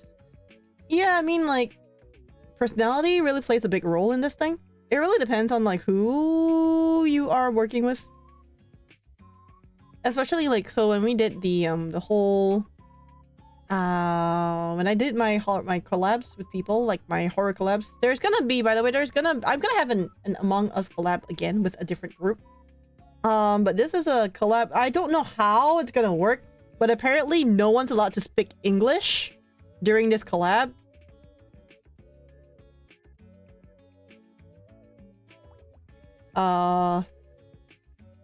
Yeah, like no one's allowed to speak English, so everyone will be speaking a different language throughout the entire collab. I really don't know how it's gonna work out in having everyone not speaking English for the collab. Otsukaresama desu 10 times. Most Japanese restaurants I work at do that. Brings a connection. Otsukaresama desu is like usually you tell it to people who you're working with, your colleague or whatsoever. If it's lunch break and you meet them outside, also otsukaresama desu. If, let's say if you end up running into your colleague on an off day outside, you also go otsukaresama desu. At the end of the work, you also go otsukaresama desu. お疲れ様ですはもう万能すぎるんだよね。おはようございますも万能なんだけどな。お疲れ様ですはいつでも使えるから。So, お疲れ様です is like お疲れ様ですand おはようございます。They are both like the most universally used greetings, especially in the entertainment industry, where if let's say you start おはようございます literally doesn't only mean good morning. It can be anything. It's just a greeting saying like, oh hey, we're early kind of thing. Or it's early. Kind of. So it's a very, very universal greeting. It's like hi. It's almost like hi. And like when you are in Japanese entertainment industry, hey, thank you for the lurk. You always say first, whenever you go to any gemba, which is any studio whatsoever, you always tell them, Ohayo gozaimasu. And then when you are done, you have there when you finish, no matter how short or how long it is, you always go Otsukaresama deshita. Arigatou gozaimashita. This is polite. This is proper Japanese etiquette in the entertainment industry. Enjoy your lurk.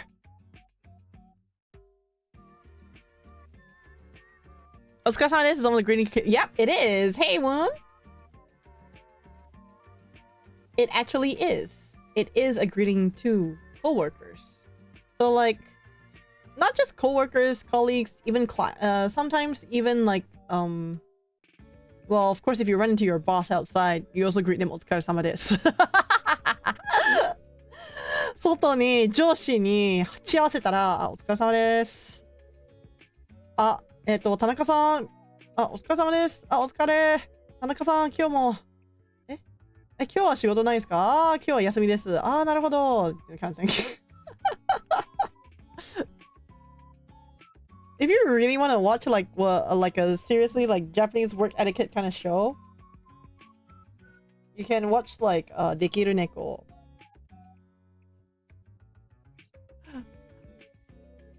Straight up sup, 9% greeting, 10% information. Hey, look, usually like when you greet, it's really just like otsukaresama desu. Usually like if you greet someone, you have an intention to start a conversation with them. You don't greet someone that you don't have an intention to start a conversation with. Unless it's like a group, like a big group. Like for example, you're going to a studio and you're going to do a recording. So when you meet the directors and you know, if you're solo, you greet the directors, your the sound directors, the person in charge, like, ohayo gozaimasu, and then you start your work. Then you finish up your work, hi, otsukaresama desu, arigatou gozaimashita, and then you leave, you know? It's a very basic kind of thing. In my school, we greet our teachers that way because like we are all in the same industry, entertainment industry. Regardless of age, you still greet everyone as ohayo gozaimasu and otsukaresama desu. If you're in school, if you're a student, like an actual student, like in a university or in high school, you will not greet your teacher with otsukaresama desu. Ever. This is a very purely work-based kind of thing. So like for me in a vocational school, especially in the entertainment industry kind of school, or yoseijo, or in anime seiyu senmon gakko da yo ne. So in this kind of schools, you are learning the industry, you're learning at an industry level. So you're not treated as students, even though yes, you go for lessons, but you're not treated as students. You are treated as kohais in a way. You're treated as understudies of talents. So because of that, they will treat you, your teachers treat you as their understudies. So you're not treated as students, you're treated as understudies. So you're not like you can say otsukaresama desu because even though they are your teachers, they are also technically like your senpais. Unlike in a school setting where your lecturers, professors, and teachers are actual teachers. 立場が違う。わかる？なんとなくわかる？どう説明できるかわかんないんだけど、芸能界の中には、例えば養成所とか声優専門学校とかだったら、俳優学校とかだったら、あくまでも、まあ先生とは先生なんだけど、あくまでも先生はただの先輩として扱ってお疲れ様ですって言うんですよね。でも会社とかでもそうですし、まあ同僚とか上司とかそういったような環境で、そういったような感覚でお疲れ様ですと先生にも言うんです。ですが、学校とかだったら先生とか、なんだっけ、博士とか、まあ、レクチャラーとか、そういったような場合、ちゃんとした学校の場合は、ちょっと全然、立場が違うから。先生は先生。みたいな感じだったら、お疲れ様ですは OK。先生には言わないよ。先生に、お疲れ様ですって言うんだったらおかしすぎる。高校生が先生お疲れ様ですって言うのは一番おかしいでしょ。おはようございます。Yeah, it's really weird to tell like your actual like if you're in a high school and you go to your and you see your teacher outside, but like, お疲れ様です it's gonna be super weird. あくまでもお疲れ様ですは同じ立場の人なんだよな。同じ立場の人の間の挨拶。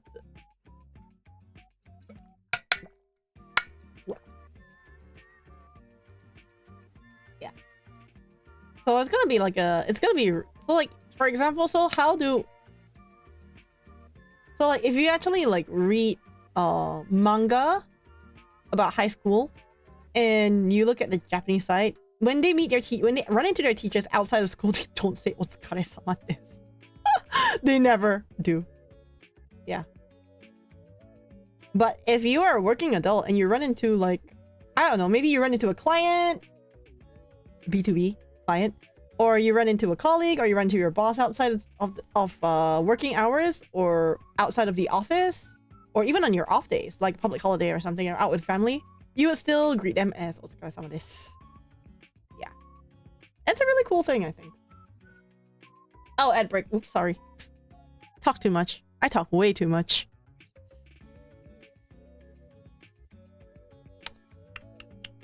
Oh yeah, it was Mumei's graduation today. Oops. I did not watch that. It was Shion's yesterday. It's Mumei's tomorrow, was it? Yeah, tomorrow. Mumei's graduation is tomorrow. It's really something different from most cultures. Yes, Japanese are really polite. Well, the thing is they're only polite to your face. Most of the time. There's a reason why people say Japanese are very two-faced. And it's quite true, really, honestly speaking. It really is. But yeah, I hope like how do I put it? Like it gives you some insight into the culture.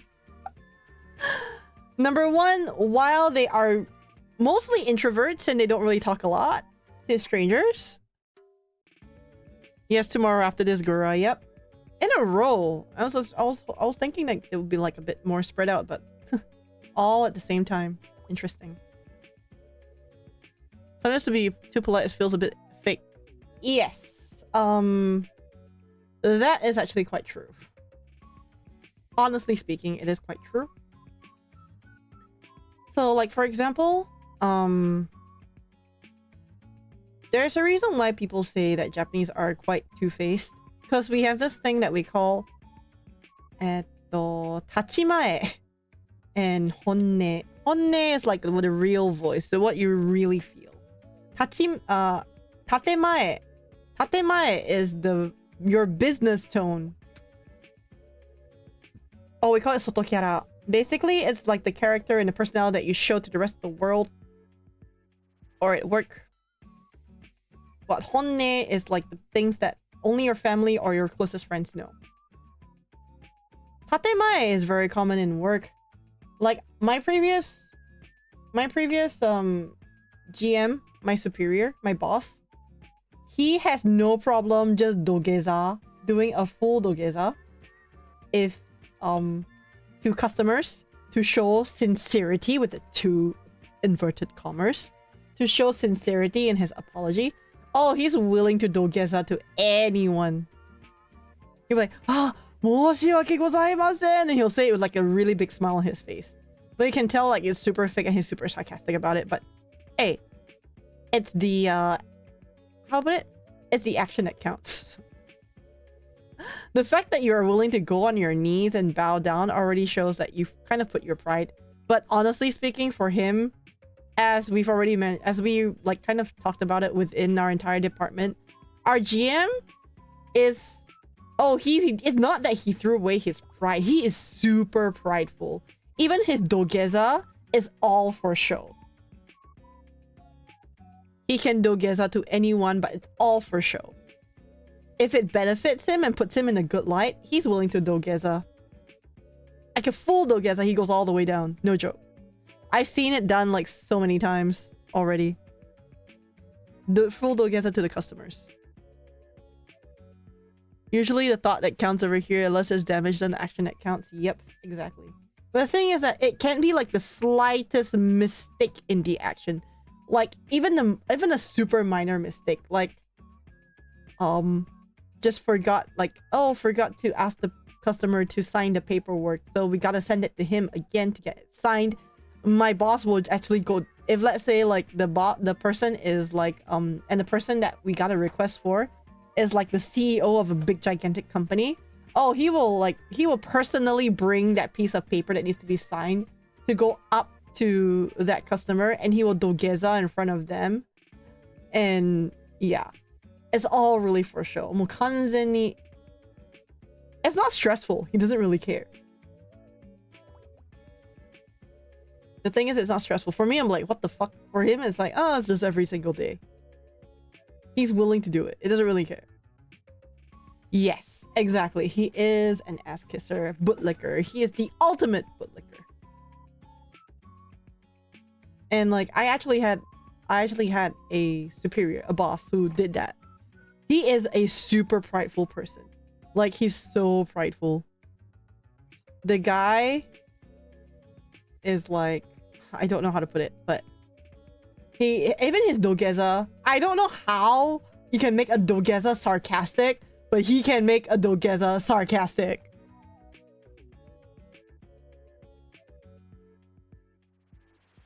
Oh, he's not made to dogeza. He does it of his own will and volition. He does it intentionally as a show. He doesn't do it because someone tells him to. He does it without being told, and he does it just because. Yes. It's like I said, the guy, he can when I look at his dogeza, it feels like a very sarcastic dogeza. I don't know how you can make a dogeza look sarcastic, but it's a sarcastic dogeza.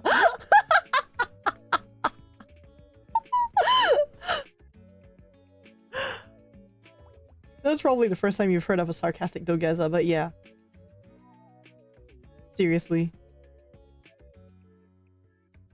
What do you think about disagreement with management?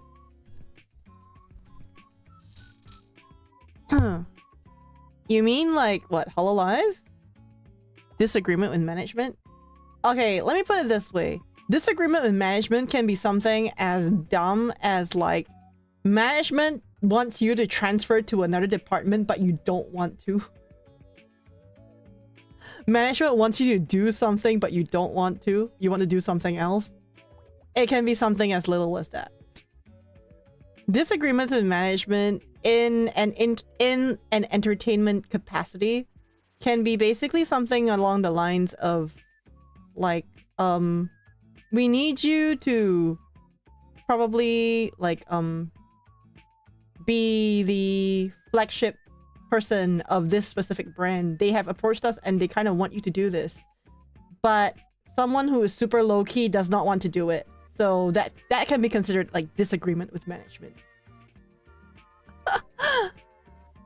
It's honestly speaking,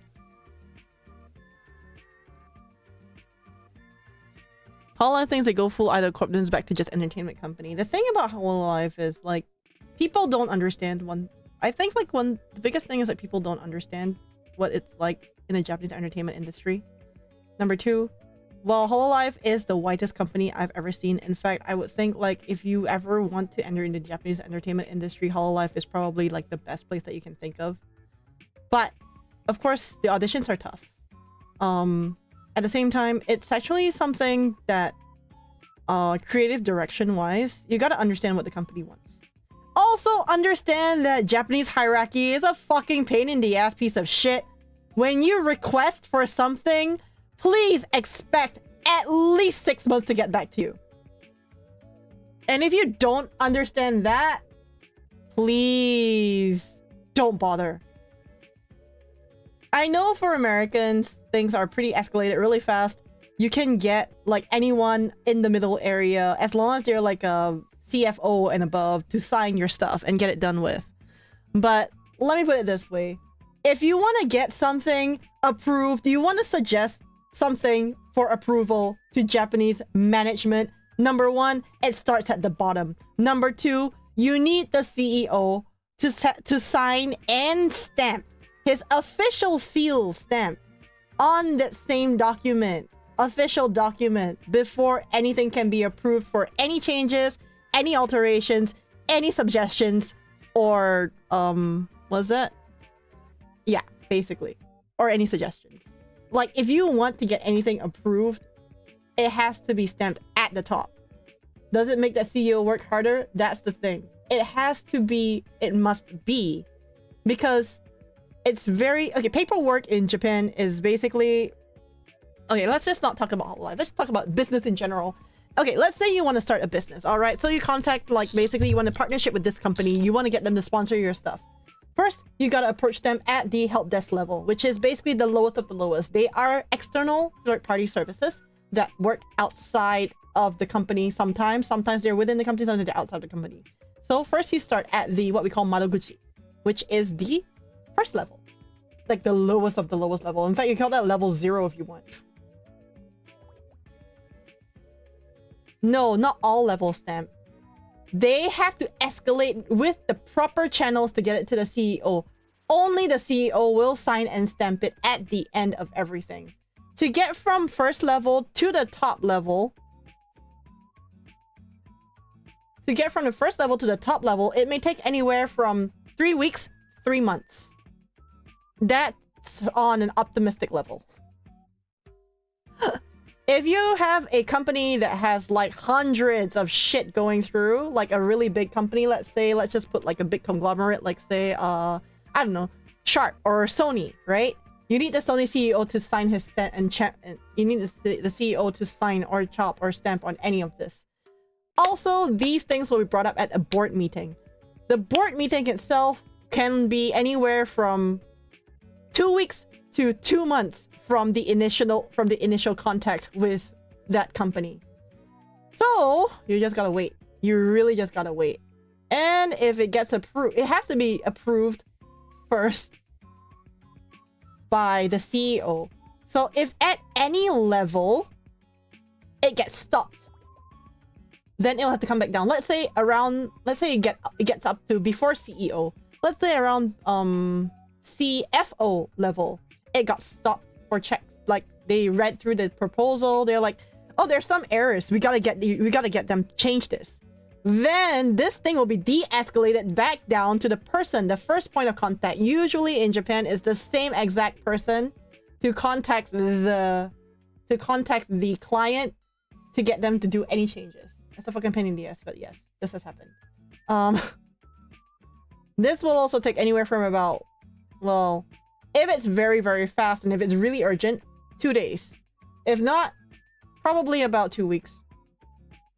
Basically, it can go back and forth until you reach the CEO level. So usually in order for paperwork, especially if it comes to payment, approval, suggestions, and changes, they take the longest. If it's very minor stuff, if it's major stuff, it takes about maybe 2 to 3 months. So the CEO will have to read through everything, sign and stamp, and then after it's signed and stamped, then it has to go back down again. And then they will contact you, be like, oh, hey, it's signed and stamped. They'll probably be about like 3 months later, if you're lucky, if not 6 months. Heard it's really toxic compared to Japanese companies. Heard what is toxic? You heard what is toxic. But that's a Japanese business. That's how Japanese business worked. Worked in a Western company in Japan? Nope. Japanese companies all the way. Fuck that. Oh, Amazon maybe, but for part-time. Over here, head of department take care of things. CEOs work with them. Okay, so in Japan, it's a, like I said, it's a pyramid. It's a very, very strict pyramid hierarchy system. Everything has to be approved at the top. It's like, it's like, how do I put it? Especially if it concerns especially if it concerns like sponsorships or partnerships, the bigger stuff. The CEO has to get them signed, stamped, and approved. And payment especially, because the money has to go through the CEO's approval. So like, for example, if you're just gonna do things like, oh, you know, you want to approach this company for a quotation. That is fine. That doesn't have to go all the way to the CEO. But the CEO has to know that you are going to approach this. But if it gets approved, like if let's say you're getting a quotation from like this other company, and like this company ends up being like, okay, yeah, we can work with this, blah blah blah blah blah. Then you have to take the idea back to the company, hold a board meeting with the CEO and the CFOs and a few other lower level managers, and then propose it to them. And then if the CEO says okay, then the paperwork has to go up to him. He has to sign it. He has to stamp it. Then it has to go back down. Then it goes. Then the person who approached, who's like probably in the corporate management side, will take it. Corporate sales side will take it and then propose it. Or yeah, and then CEOs can meet with the other CEO and they will, you know, propose how they're gonna do the collaboration together or the affiliation together or whatsoever. It's really a pain in the ass. Usually the CEO in Japan are quite busy.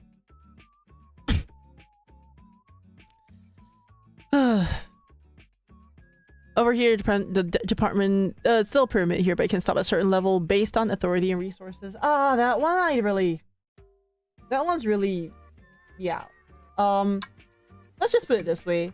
Asian companies. Also, Japanese CEOs are like one of the busiest people here. They are busy as fuck.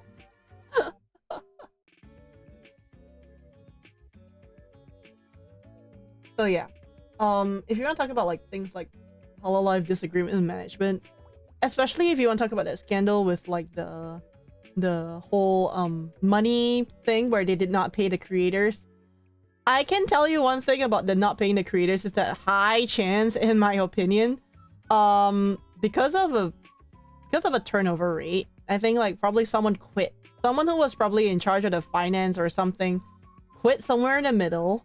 The paperwork got forgotten and not properly handed over. And it just stagnated and someone forgot to pay. Like if I have authority to take care of thousands, deal that, no upper level required, just report later. That's honestly speaking, doing that is where the so-called embezzlement shit comes in, which is the reason why a lot of finance CFOs especially, CFO is like almost one level just below CEO, and usually at CFO level, especially if it regards money, CFO must approve. No CFO approval, nothing is going to go out. That's what I feel. Most of the time it's like that. Honestly, with regards to money issues in a company, okay, if you're working in a branch, then it'll be like the MD, right? The MD will have to approve everything. Then they'll have to write a report to Japan and blah blah blah blah blah. Yeah, it has its upside and downsides. But in a Japanese company, the stupid hierarchy, especially if you're an entrepreneur, because I was just in a Tokyo business partnership kind of thing about a couple months ago. I was doing the interpretation, simultaneous interpretation for that side. Japanese CEOs are okay. Starting a company in Japan is and going by the proper channels to start a company in Japan, like not as a branch but like actual entrepreneurship, like a brand new company in Japan, is a pain in the ass. Also, okay, no, sorry. You can't start a company in Japan if you do not already have Okay, so let me just talk about how you want to start a company in Japan if you're a foreigner. All right, so first off, if you are a foreign company and you want to sell any kind of product to Japan, you need this thing called what they call a vendor, like a distributor kind of thing. They go in between. So you need this one thing. They need this one vendor. They call it vendor that goes in between you and the company that you're dealing with. And this company has to be a Japanese registered company. This is for any foreign product. Any foreign product. As long as the patent is not in Japan, any foreign product has to go through a third-party vendor. Kind of third-party-ish. And then they will sell it to, like, your customer. However, if you want to start a company in Japan, number one, you need to have a Japanese MD for that branch. If the product is made in Japan, then it'll be a Japanese company. If you're saying a foreign company is doing something that's a product made in Japan, then the thing is the company has to be, like, for example, you have a main company. Like, let me think. Foreign company. Okay. Let's just take a really big company. Like, for example, Sennheiser. So Sennheiser is a German company. If they want to start selling anything to Japan and they don't have a Japanese office, they have to get a vendor. Most likely something along the lines that can deal with, number one, deals with audio. That's the most important thing. So it has to be in the same industry and they deal with audio already in order to sell to their direct customer in, like, for example, a shop or a company in Japan. Like, say if they're selling it to Yodobashi, then they have to go through a vendor to sell to Yodobashi. Okay, let's put it in, like, so the one that I was dealing with, I had this medical company. Well, not really medical company. They're a company that deals with medical equipment. So the company was in Germany and they don't have a Japanese branch office. Problem with medical stuff is you need said distributor needs to have a license for distributing medical equipment. It's a must because it's medical stuff. There has to be a certain guideline for it. And if you want to start a company in Japan for that company, then you got, number one, you need a Japanese CEO. Japanese sponsor, basically. Number two, you need a Japanese CEO and a representative. Yep, medical stuff always have extra steps. And then of course they have to get a loan, you get a capital. It's okay to not have a physical address. If I'm not wrong, you can actually have a non-physical address. And in Japan, you can actually start a company for 1 yen. It's possible to start a company for 1 yen. But of course, no one's going to take a company that's like 1 yen seriously, right? So there's like all these weird, unknown red tape going on in the back that you have to understand. And industry rules, industry standards. But if you want to start a company in Japan, it's actually not that difficult. Apparently. But there's a lot of red tape to go through. And a lot of rules and regulations.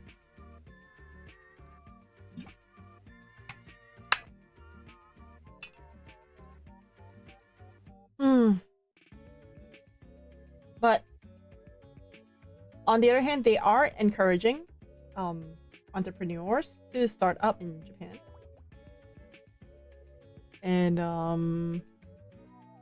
right now, I actually can't really say what companies they're looking for. In my country, hardest to get involved is medical and military field. Oh yes, definitely. Medical especially because it deals with human lives especially, and medical equipment. I mean, medical equipment on its own is already a huge headache, right? So that itself is already a big hurdle.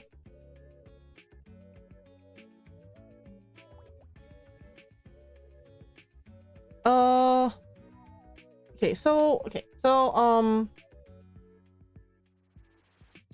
Japanese offices in general, you don't even really have to have like a proper Japanese office, like on-site office. You can just register any Japanese address and it'll probably work. But they did mention, like, if you really want to start a business in Japan, you first off need to understand the culture and need to understand, like, the basic hierarchy. Like, they literally mentioned about, like, how you have to start that in Japanese companies, things get escalated from lowest level all the way up. So everything takes a lot of time. Everything in Japan takes a fuckload of time. Because, like, for every small little thing or changes or details or updates, you have to hold, like, a meeting with the board of directors to decide, okay, we're gonna make changes to this one product. It's a very, very fucking small change. But this change will probably have to be altered. But this change will not alter any cost. But however, the design might change a little bit. We gotta add another hole to this thing. Are you guys okay with it? And then just to say that, like 1-2 lines to basically get approval to do these changes will take about 2 weeks to 2 months. That's how dumb it is. Hi, how you doing? Hey, hi, Trilogy. But yeah, that is it's really dumb. It's really just very, very, very dumb. Busy doing all this meaningless bullshit. That's the reason why one of my clients was having such a headache with this Japanese company that they were dealing with. I came in. It was a project that's been stagnated for 2 years before I came in. They stopped contacting me because they found their own, I think, in-house translator, Japanese manager. Shit. They're still going on about it. Apparently, okay, so when they stopped working with me for that, basically for everything, the project that I was helping them with was already in its final stages. And then there was an error and a few things. Then they corrected it, and it was almost out for product launch. Almost. Seriously. And then I'm out of it. And apparently now they're still going back and forth with the damn fucking company. I'm like, you guys got stagnated for 2 years. Now you're gonna add another 2 years to it. They got stagnated for 2 years. I went in for 2 years. That's 4 years. Now I've left. It's been another 2 years. They're still stagnated at that fucking project. And I'm like, bruh, it's been 6 fucking years.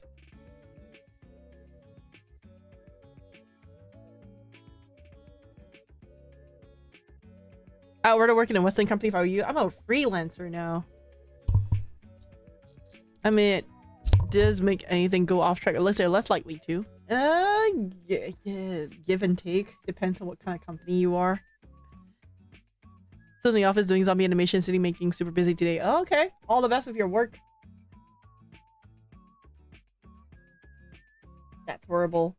Japanese companies for you. It's actually also a pretty big medical company in Japan that we were dealing with. And because like okay, so like the big problem was also the fact that we weren't talking directly with like the CEO or anything. Yeah. The people we were talking with were the R&D department. So the R&D department, which is, as you know, in a lot of companies, is like the, oh, we kicked you to a side, and if you come up with anything good, then you let us know kind of company, that kind of department. So that was the biggest issue that we had. Really. So the R&D department has not much authority. Everything has to be approved by the higher ups before they can even do anything. So in order for anything to move, after every single meeting with them, almost every week, we have to wait for like 1 to 2 weeks for a reply. Or if at worst they have a meeting in like only 1 month later, we have to wait 1 month later to contact them again for a reply. It's a fucking pain in the ass cycle that I was stuck with for 2 years, wondering why the fuck is this project so stagnated. The emails were not giving any progress whatsoever.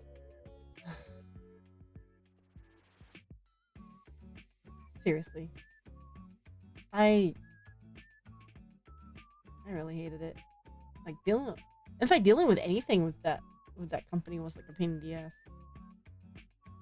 In my country, customer don't wait around. You can fail and fix later, give them DLC. They did not wait around. In Japan, they rather have a good, proper, perfect finished product, no DLCs required. And because of that, it takes so fucking long. It gets so delayed because of all the minor changes they want to add. Oh, I'm sorry, but from 0.5 tolerance, can you change this to 0.3 tolerance? Okay. Gah! Trust me, I really hated working with that company. The tolerance for this is too big. Can you make it tighter? Okay. How much would you suggest?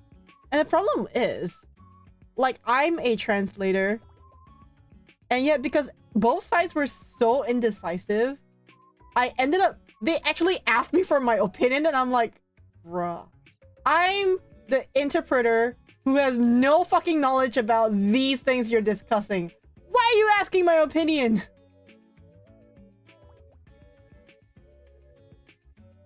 Like, you can give them a bad product, install for another month to give out a good product, but if they gave you nothing when they asked for it, they won't wait. Japan's the other way around. You cannot give them a bad product. They want everything done to perfection in the shortest amount of time, but they're unwilling to pay. That's the biggest issue that we have. I've had with, like, Japanese clients so far. They want the best, most perfect product in the shortest amount of time, but communication's a mess. Payment is a mess. Everything's a fucking mess.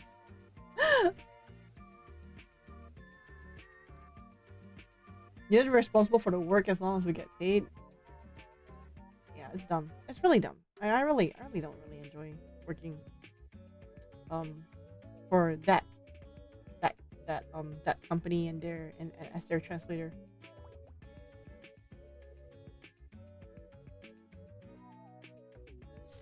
It's fucking well how the snack matches the image on the package. What are you talking about?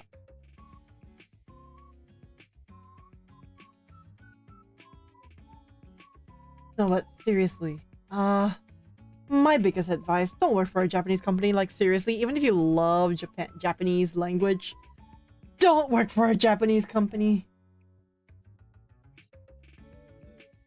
Over here, if you pay 90 grams for a snack, you get 90 grams of snack. Nice.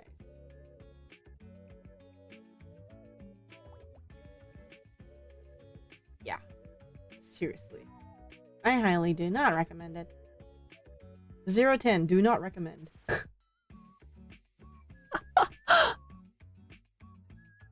Also, to be honest, a lot of, like, shit is being outsourced right now, especially for games. Like, if you actually look at, like, the new the Japanese games these days, even Square Enix, a lot of their work is outsourced. Like, the art, especially in animation, is outsourced to, like, Korea or something. Best we can do arubaito at 7-Eleven. Okay, konbini arubaito is actually really worth it. Actually really worth it, I would say.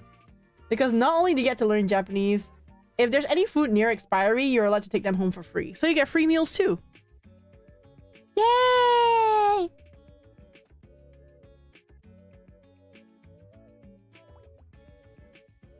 Hey, you know? You get free food and you get money. It's actually a pretty good job. Oh, and you get to learn Japanese. It's actually a pretty cool job. Working at 7-Eleven or working at any konbini in Japan, actually. Or supermarket. Yeah. Beneficial, no waste. Yes, exactly.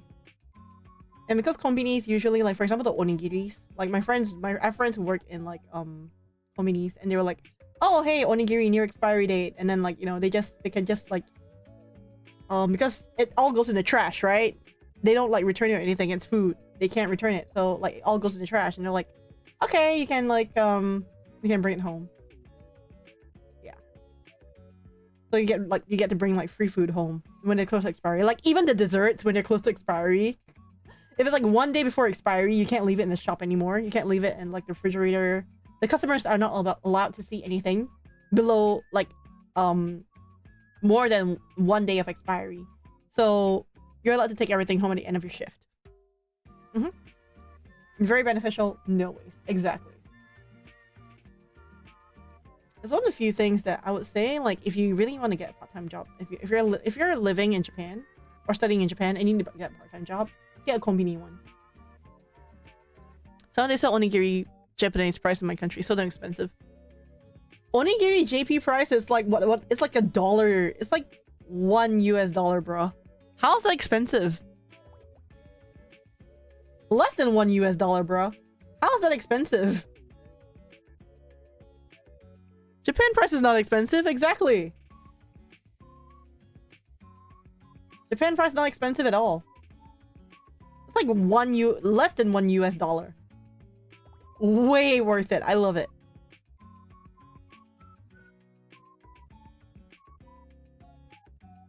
Like, my favorite for me, onigiri is only mentaiko. What is like $1.5 for the cheapest one here? Material's literally local.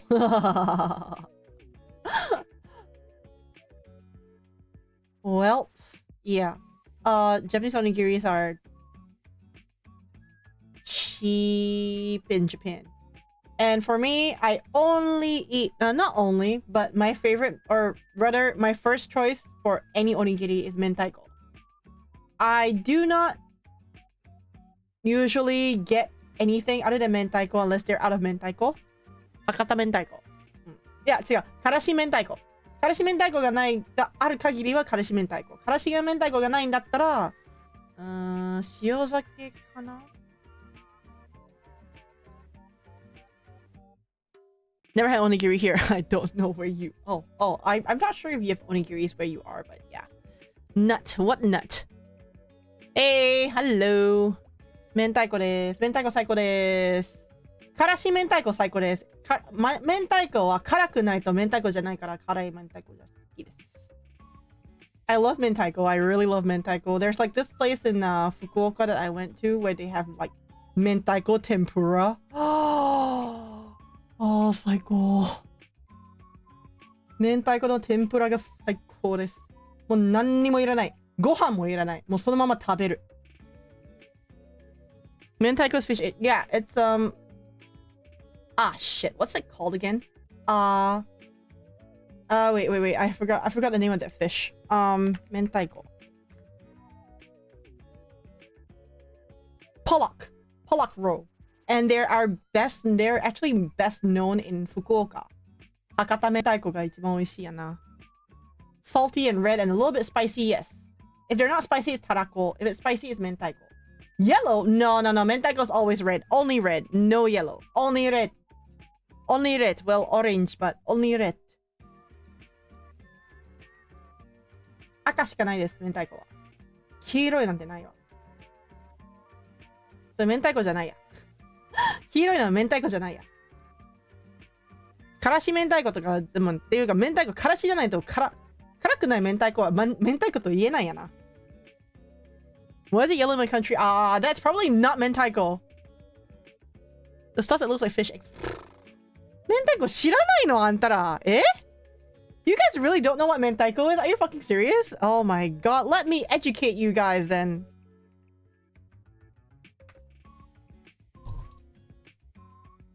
Let me educate.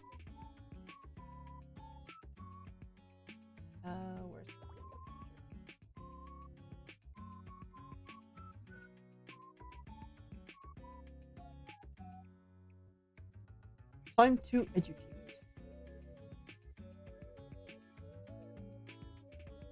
Oops.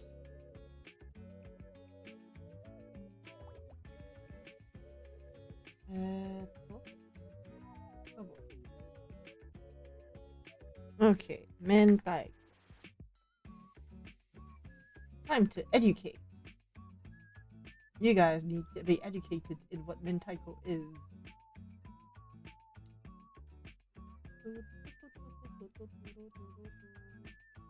これが明太子です。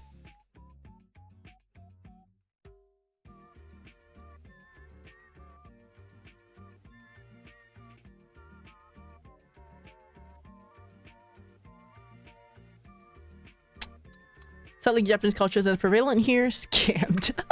Based on what my tencho said, probably don't have mentaiko spicy because of fruity space. 明太子がね、Sushiro in my city is probably fake. The sushiro everywhere outside of Japan is probably fake, honestly speaking. They taste really terrible. I tried one. 日本のスシローは美味しいけど。The sushiro in Japan is a 100 yen sushi place. It's really cheap, really worth it. I've been there about 2 or 3 times. Then after school, I dropped by with my friends. Sushiro outside of Japan is... Please don't even try.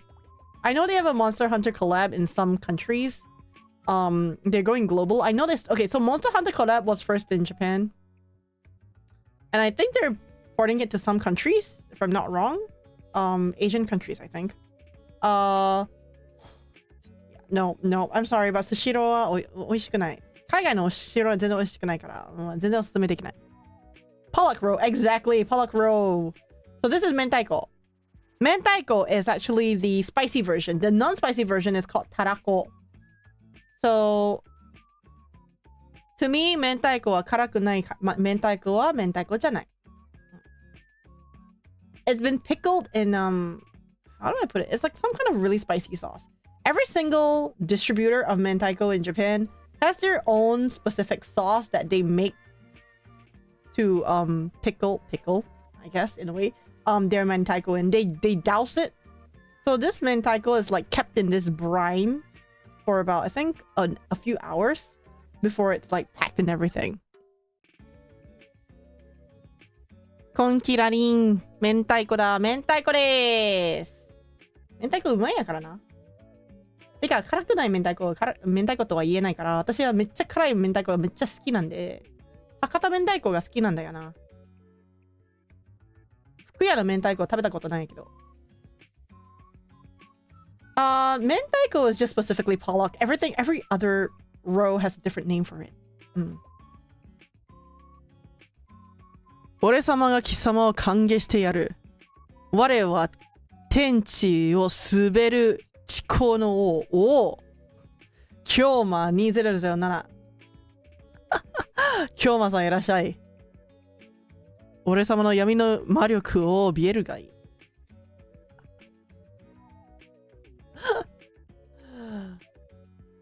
闇の王様は本日を何のためにおいでになさるんでしょうか。 More food? ごめん。結局食べ物の話になってしまう。ユーマ様何が好き？無限の意向の力よりもあなた。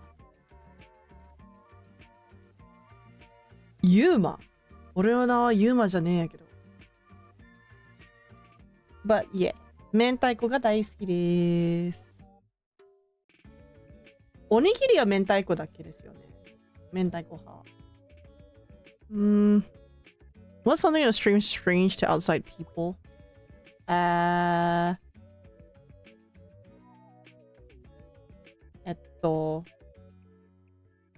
What would seem strange?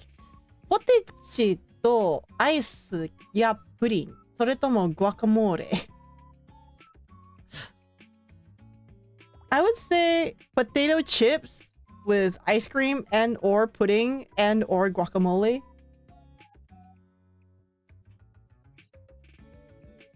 Yes, I've had them lightly. 森永のジャージ牛乳プリンでしたっけな、あれをポテチつけて食べた。ポテトつけて食べた、それ。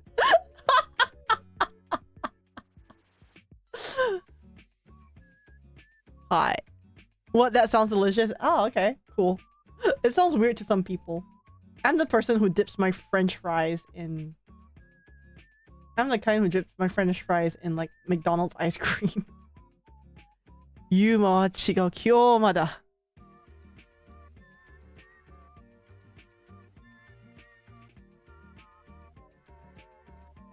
ん？あ、これ今日か。なるほど。今日だ。すいません。おいすー。はい。勝の発信いらっしゃい。It's strange to me how passionate Japanese with cabbage. キャベツ万能やからな。ごめん、今日か。あ、今日か。それ今日だったな。言うじゃない。ごめん、漢字読めない。漢字読めない。京馬か。はい、京馬さんです。はい。聞け、はい、何Lambrains? What? Huh? Lambrains? 羊の脳を食べる ?What the heck is that?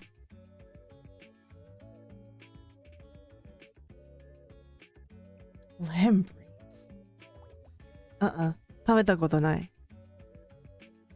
We use almost every part of the animal.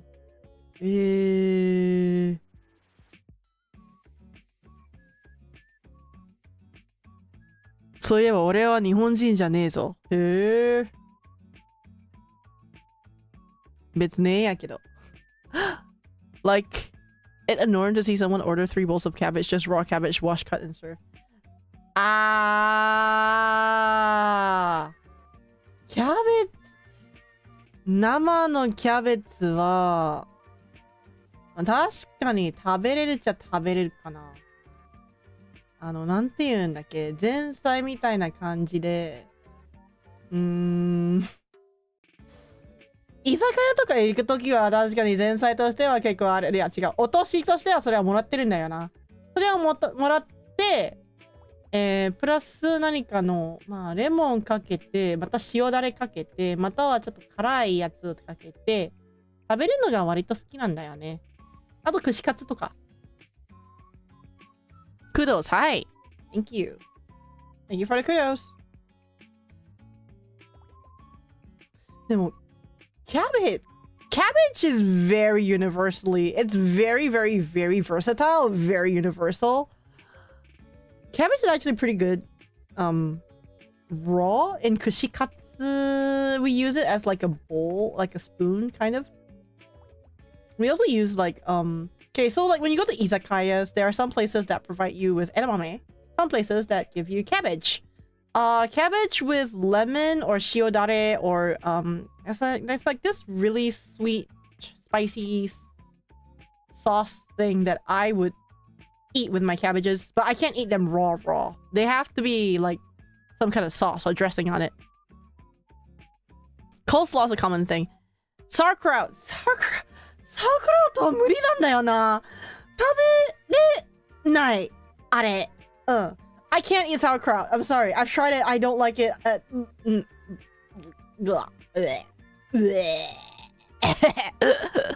Kira, when you saw some of a Korean plush, I'll buy a free run plush instead. Can't you pickle? そうだね。漬物があまり好きじゃない。違う。たくあんくらいかな食べれるの。I can eat takuans, which is like the pickled daikon radish. Actually, yeah, 大根の漬物だったら一応食べれる。大根の漬物はだいたい食べれるかな。たくあんもそうだし、なんか酸っぱいやつもそうですし、大根の漬物はだいたい食べれる。I can eat pickled daikon radish in not every form, but most Japanese forms. However, everything else pickled, no. I cannot eat everything else pickled. The only pickled thing I can eat is daikon. Kimchiも美味しいな。Kimchi は割と好き。でも、kimchi も味にもよるんだよな。Kimchi is also very dependent on the taste. Like, I really enjoy the authentic Korean ones. The ones that are more sour. But I'm not a big fan of, like, the other kimchi. I only eat the kimchi, the spicy red one with the white Chinese cabbage. 枝豆キャベツや。枝豆が大好き。枝豆はもうそれだけでもビールがあれば食べれる。っていうか、私前の学生じゃないや、専門学校の頃は、専門学校の近くに、っていうか私も専門学校近くに住んでるから、専門学校の近くに、お酒さえ頼めば、枝豆食べ放題で無料提供されているところがあったんですよね。もうあれは大好き。めちゃくちゃ好き。焼き鳥屋の居酒屋なんやけど、あれは美味しかった。There used to be there was this place near my school in Japan, by the way. So in Tokyo, there was this place that I used to go to because it was near my school, also near my house as well, because I lived there for a short period of time. But there was this izakaya that gave you free flow edamame as long as you ordered any form of alcoholic drink. Usually I just order beer and get like my free flow edamame and just like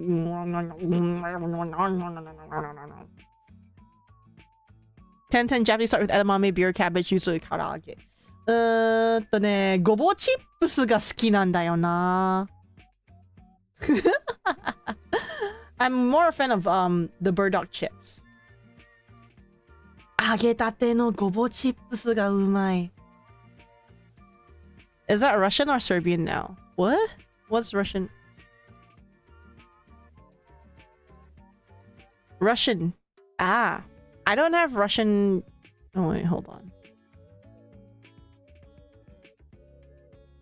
My sister used to think up the house with kimchi like every day. It drives me nuts. You mean it smells?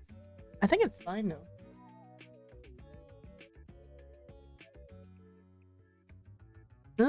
Russian or Serbian? Love how the bot gave up on that. ボットがそれ諦めた。え？お？ Burdock chips. ごぼうチップスだよ。Burdock chips. わかった。翻訳機は英語しか反応しないんだ。いや、一応、ロシア語にも反応したことあったんやけど、今回出なかったんだよな。Actually, my translation bot, if I'm not wrong, also works with other languages. I know because I've seen it happen before. I can't read out your comment, but I can read out the replies. I can read the translated Japanese to reply it, but yeah.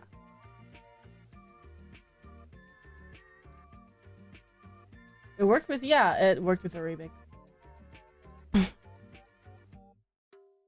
私の翻訳ボット、Twitch にしか導入してないんだけど、Twitch の翻訳ボットは正直日本語以外でも、他の言語にも確か翻訳できる覚えがあった気がするな。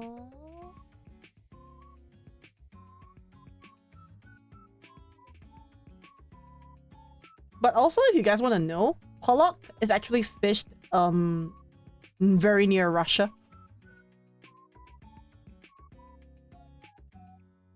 I heard the word honyaku a lot. Honyaku means translation.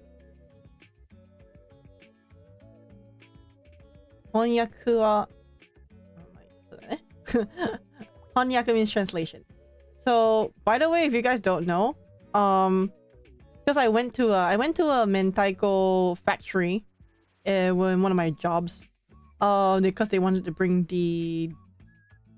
their clients there. Mentaiko is actually pollock or mentaiko is actually fished above Hokkaido, very near Russia, because the waters there are colder, and pollock only survives in very cold water. Yeah. Like literally, yes. 知ってる人は知らない人もいると思うんだけど、明太子を作るための、なんて言うんだっけ？魚名なんて言うんだっけ？覚えてない。明太子はね、なんかポロック。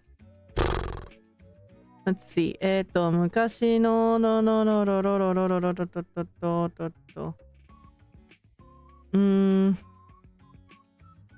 まあ、明太子を作るための魚釣りは、釣れる魚はロシア近くなんですよね。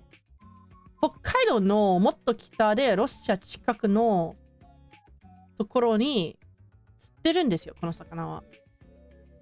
覚えてないんだけど、名前は。その明太子の工場行ったことあるから、それを見て、ああ、そうなんだって初めて知った。Infinite 明太子、yeah. 明太子 is awesome.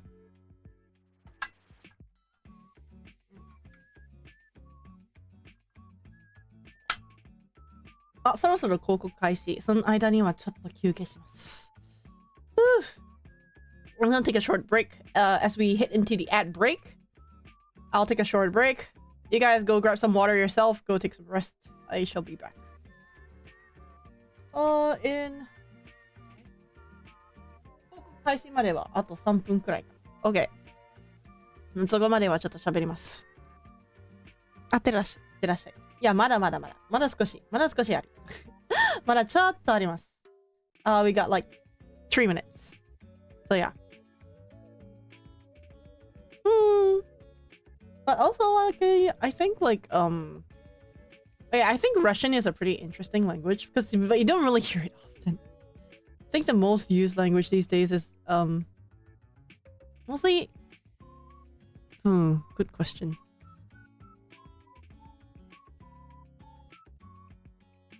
Oh yeah, by the way, like, what are the kind of what's that thing called again? Like, is burdock only in Japan? Russian phonetics are Russian and Japanese phonetics are very similar. Eh? So, really?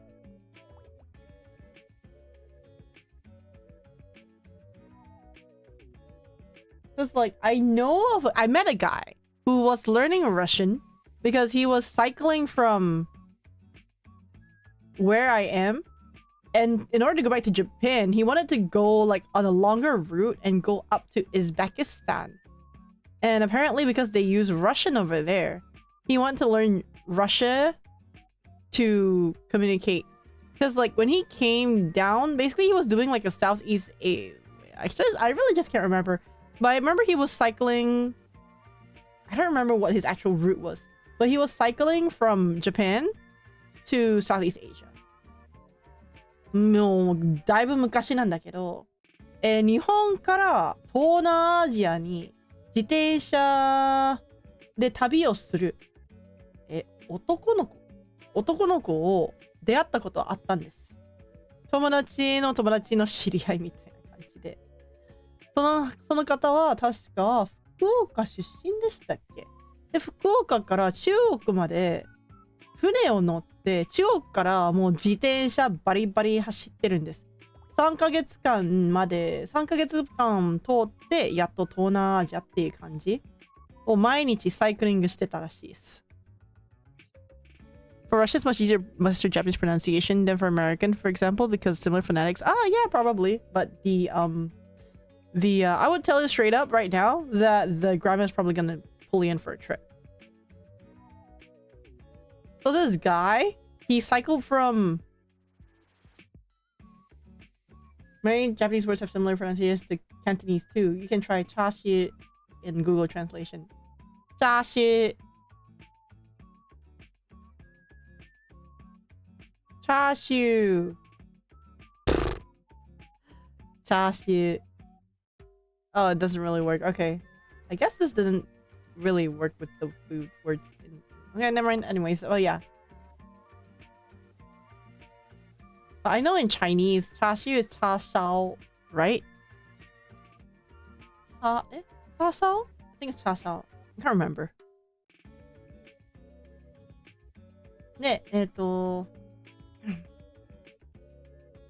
Okay, okay. そんなにな、I'm not that. Okay. Okay, I'm gonna go take my short break. I'll see you guys. ちょっと休憩します。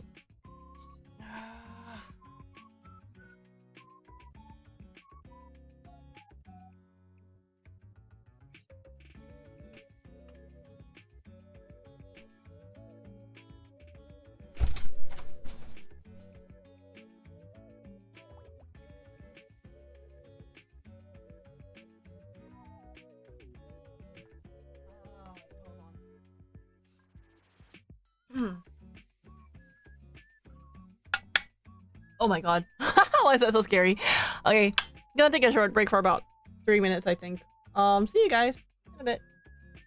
ちょっと休憩します。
Ish. Okay, I'm back. And I went to grab some crackers again. いや、許して。お腹空いたから。ちょっと、クラッカー取りに来ました。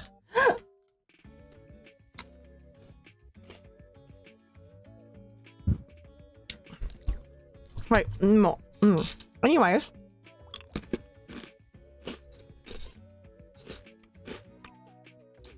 Where were we?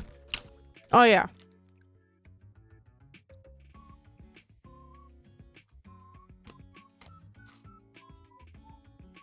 Narashima was Zettai? Yeah? Zettai? Wait, with Cantonese? 広東語とそんなに似てるの?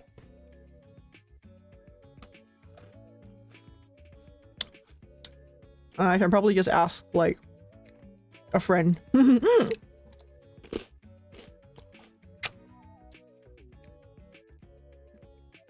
Later on. I got a couple friends who speak Cantonese. Can probably ask them later.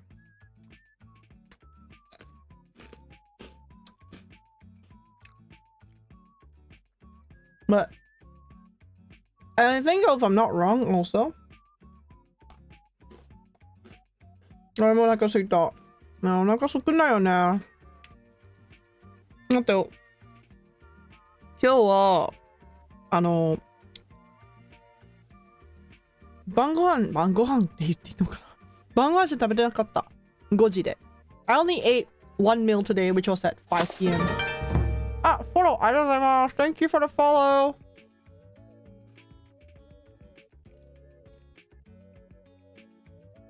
I only had like one meal today. And that was at 5 p.m.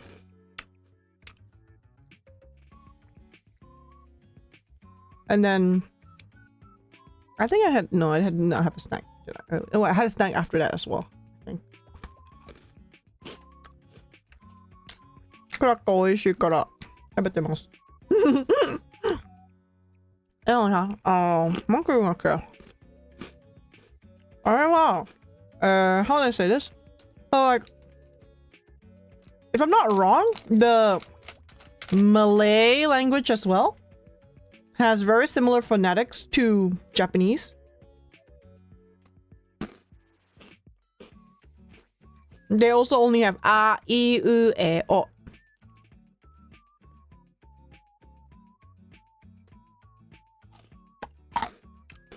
And some of my friends from Malaysia and Malay speaking friends have mentioned it to me.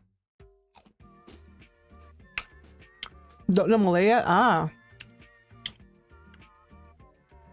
Like, 日本語の50音はマレー語のあいうえ、まあ日本語の母音のあいうえおはマレー語とめちゃくちゃ似てるって聞かれた。友達というか、まあ、マレーシアに住んでる友達とマレー語を話せる友達からそれを言われたんで、そうなんだって。That's why Malays pick up. I find like that's the reason why Malay speaking people probably pick up Japanese pronunciation a lot faster than other languages.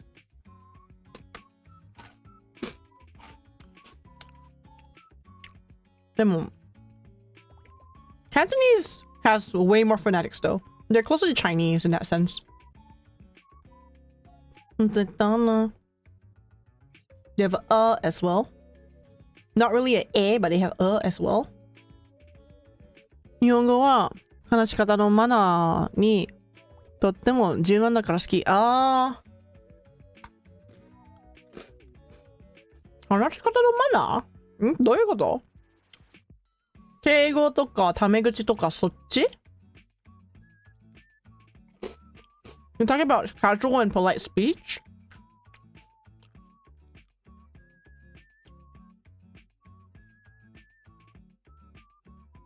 私にとっては性別が曖昧できるのが好きかな。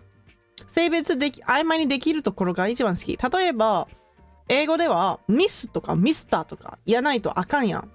Like in English, you have like very, very fixed gender specific, what do you call it? Salutations? What's it they call it? Like a miss or a mister or a madam or a sir. But in Japanese, it's all san. 何々さん。女でも男でも、女性でも男性でも、田中さん、斉藤さん、佐藤さんでしょ？But in English, it's like a Mr. Tanaka or Miss Tanaka, which I really hate. Yes. Okay. For me, I like the part where you can, なんだっけ、性別を濁すところが好き。I like the part where you can basically, where gender is not like you don't have like gender specific pronouns in a way.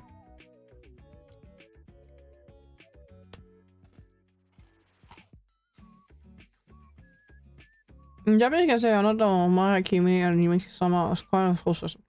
Not really fully, depending on context, really. A lot of these are very dependent on context. You cannot use certain terms in certain contexts. And if you do, it's really weird. Number 1. Number 2, impolite. Number 3, improper.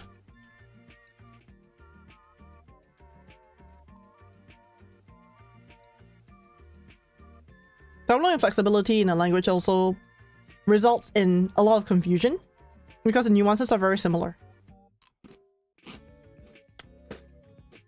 ニュアンスがめっちゃ似てるところあるじゃないですか。だからこそ日本語の難しいところっていうのがそのニュアンスを理解することなんだよね。よく私の生徒がそのニュアンスがわからなくて結局違う日本語、違う単語を使ってることがめちゃくちゃ多い。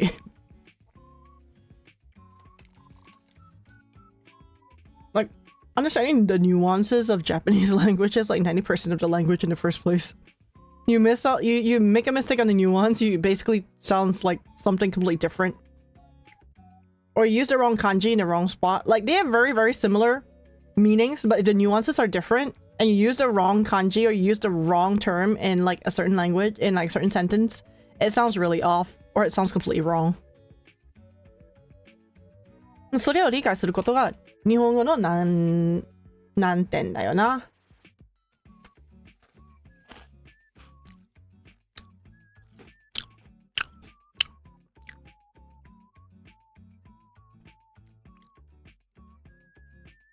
I wouldn't say the dirt pronoun. I think that's offensive. The fourth pronoun, you mean? Here's a fun fact. Kisama was basically a very, very respectful way to refer to someone in the Edo era.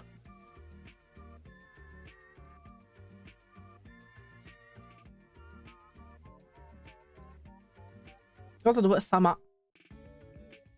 殿様の様だから。貴様っていうのが一応敬語だったんだよな、江戸時代では。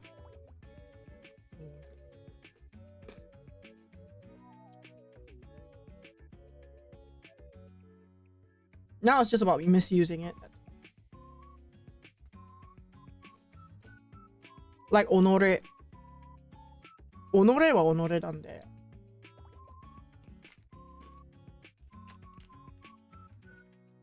Honore means me, I.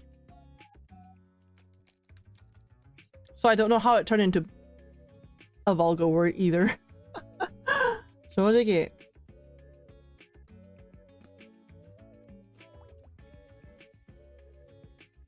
Exactly. If you use kimi to your boss, you're considered rude and offensive, by the way.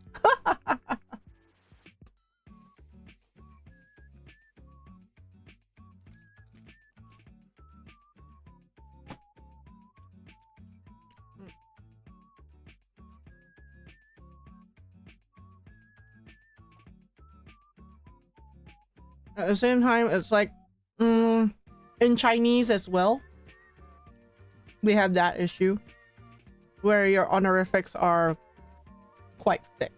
It's kind of annoying, but they have it too. Like ni versus nin and hi, No, that's just Japanese. Hiden とかは確か王様向きのだよね。Okay, never mind. There's actually a whole bunch of if you really want to go into it, you can go look it up. There's way too many to say I or you in Japanese. で、私の場合は一人称は自分か俺だよね。で、人のことは君の方が、君とかお前が一番頻度としては使っているのが君かお前だけです。あなたはあまり使わないや。必要な場合だけはあなた様ぐらいかな。私は一番使うのが多分君だよね。怒ってる時っていうかイライラする時だけしかお前なーってしか言わないや。お前は時々使うわ。In Russian, we have two second-person pronouns, T and V. First is singular, second is plural. Talk to a stranger and your boss. You have to use plural pronunciation. Your speech will sound rude. Ooh, interesting. That's actually very interesting.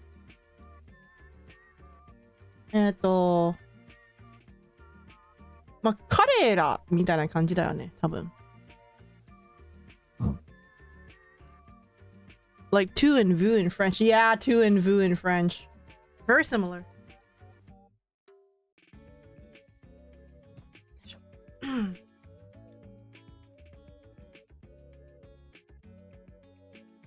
言語が面白いんだよな。I think languages are so freaking interesting.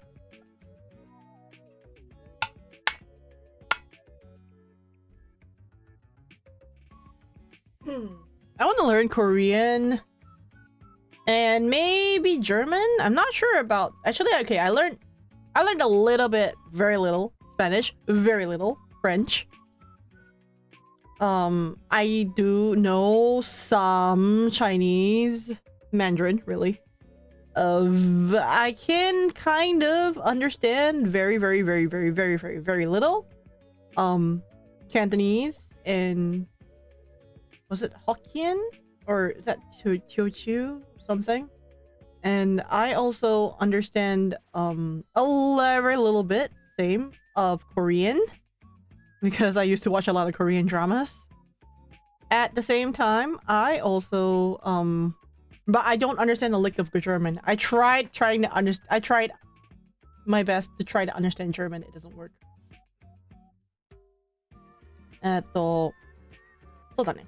英語と日本語は、まあ、ネイティブレベルで、中国語は挨拶レベル。韓国語も多分挨拶レベルくらいかな。いや、中国語はベーシック。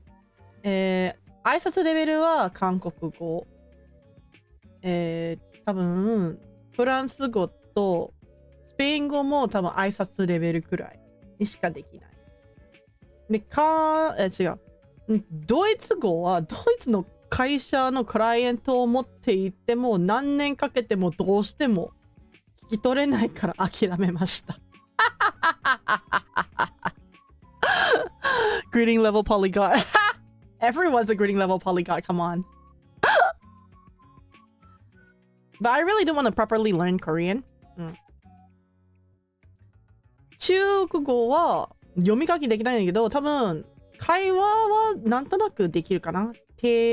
小学校低年レベルくらい。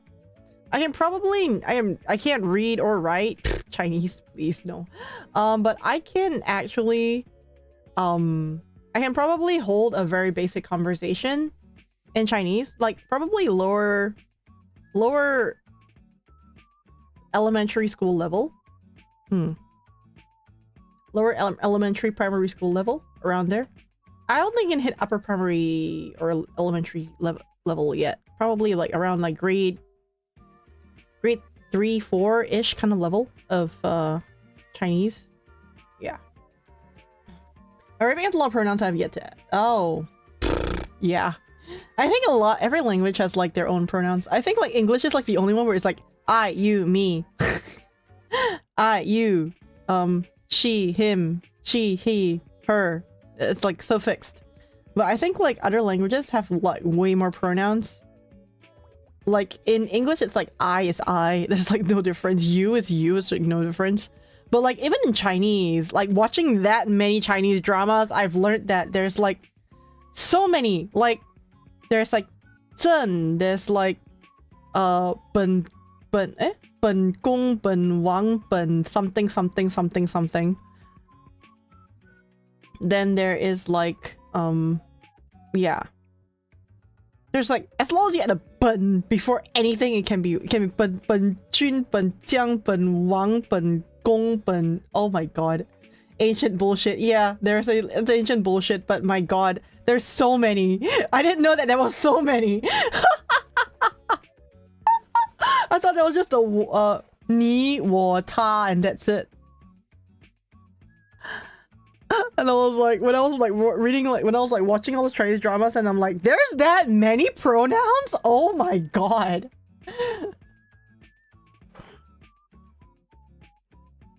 He says you, anta for men, you, and t for women. Hum is male, hunna is they for female. When Japanese learning kanji learning is the hardest. Multiple readings and meanings. At least I found a way to effectively learn it instead of isolate learning of kanjis and more useful to learn words itself for instant recognition of them. I learned vocab first, then figured out the grammar in between. That's the easiest way to learn it. But I have friends who tried to learn it. The way I teach is that I teach the vocab first, and then I get them to figure out the... Okay, then I teach the vocab first. Then I teach the grammar. And I try to get my students to like kind of piece them together like a jigsaw puzzle. It's a bit annoying, but honestly, it kind of works certain times. But first, of course, they have to master the vocab. The vocab is always the biggest part. The grammar can always come in between. You can figure it out in between here and there. If you have the brain for it. If you don't, well, I'm sorry. Kanji in Japanese don't listen to me. They're not pronounced consistently. Of course they're not. Please. You have one Chinese character that can be pronounced in like 5 different ways and like... Yeah, that can mean 5 different things and pronounced 7 different ways. Or it can mean the same thing and be pronounced 20 different ways. Yay! There's, for example, nichi. There's always nichi. Then there's hi. Then there's ka. Then there is 1日、2日、3日、日曜日の日、日、日、生年月日、あとは何Yeah. If I'm not wrong, it's he that has like 曜日、日、だね。Has a few different meanings in it.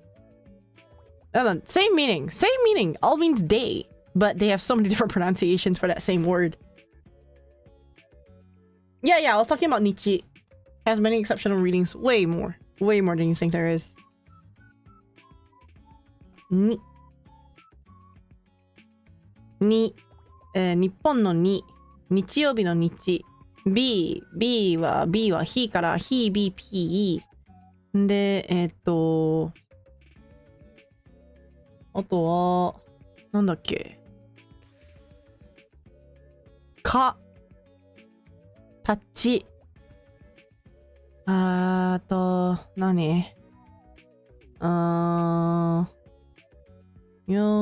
う。何日曜日。I think there's like 10 different pronunciations for that one. I think kanji in Japanese is just a substitute for underlying kana.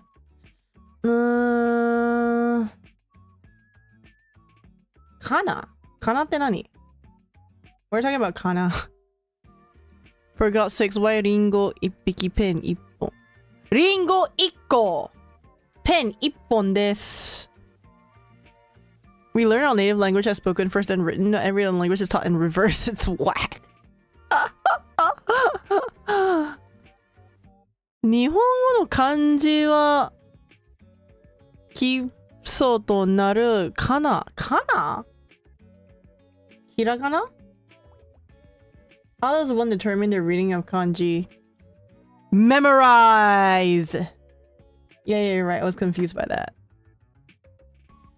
箸1匹、8百膳、天目100杯、棒800本。タヌキ1匹、箸100膳、天目100杯、棒800本。ですね。確か。This is why we struggle to learn Japanese. Japanese is not easy. Even the pronunciation is terrible. And if you look at something like uiro uri, you'll probably cry and scream and probably want to tear your hair out and then probably curl. And after you scream yourself hoarse, you'll wrap yourself up in a blanket and curl up in the corner and just cry. 拙者、親方と申すは、お立ち会いのうちにご存知の方もござりましょうが、お江戸を立って20里上方、宗州小田原石町へお過ぎされて、青物町へおいでなされれば、欄干橋、虎屋遠右衛門、ただいま剃髪として遠斎と名乗りまする。いや、これでもな、結構、覚えきってないんだよね。ブグバグ、ブグバグ、ブグ、違う、ブグバグ、ブグバグミ、ブグバグ、合わせてブグバグム、ブグバグ。キクキリ、キククリミ、キククリ、合わせてキククリム、キククリ。麦ゴミ、麦ゴミ、麦ゴミ、合わせて麦ゴミ、麦ゴミ。荒投げしの長投げあったは高投げしの長投げあったぞ。向こうのゴマ柄は絵のゴマ柄、マゴマ柄が。違う。向こうのゴマ柄は絵のゴマ柄がマゴマ柄か。あれこそほんのマゴマ柄、ガラピーガラピー風車。Japanese tongue twisters, yes, they're fun, but they're also tiring to remember. 赤沙汰な浜やらはおこそっとのほもよろを。You get used to it after a while if you actually put your heart into learning it. But ウイロウリは基礎じゃないです。You don't have to remember ウイロウリ。I'll be honest with you. To learn Japanese, you don't need to know ウイロウリ。ウイロウリはただ、芸能界の基礎の基礎なんで、芸能界を目指していない方だったらもうそれを全然覚えなくていいよ。ウイロウリはただそれの練習なんです。滑舌の練習の台本なんですよね。3ページパンパンなんだけど、まあ、ウイロウリ。知ってる人ぞ知る。知らない人はまあ別に知らなくてもいい。大丈夫です。発音と滑舌の練習ための超クソ長い台本だけです。しかも全部暗記しないといけないというのが我々のテストなんで。Heard of this character called amnesia. I heard of this thing called character amnesia? Character amnesia? Oh, meaning that you can't remember characters like as in like in a Japanese, in like a Chinese character thing? Isn't that just called dyslexia? Isn't that just dyslexia? In a way? A form of dyslexia?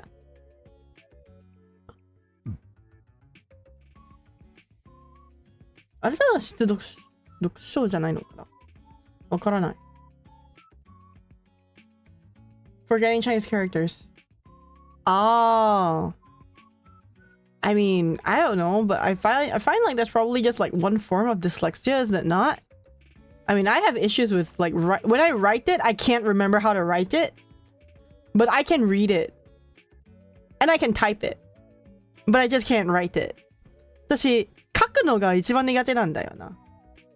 このなんだっけ、キャラクターアムニージャっていうのが全然わかんない。だって私にとっては書くときだけはどうしてもその書き方が覚えない。もう忘れちゃうんですよね。うん。書くときは書きたいときに限って漢字の書き方忘れちゃうんですよ。You mean can't remember it? Or no, I cannot remember how the strokes is at all. Like I draw a blank. I'm like I get one side of it. I forget what the other side looks like. But I can read it when it appears right in front of my face.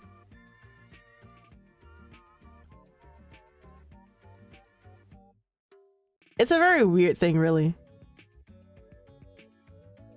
And I think it's pretty common in Japanese people, with Japanese people.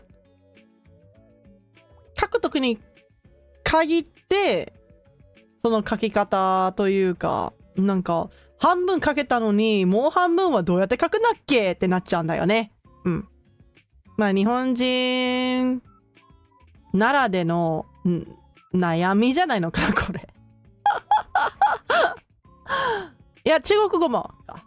多分、イーストアジアというか、我々は漢字を使っている漢字とか、まあ、中国語もそうなんだけど、漢字使っている言語に限っている、まあ、ならでの悩みかもしれないな、これは。うん。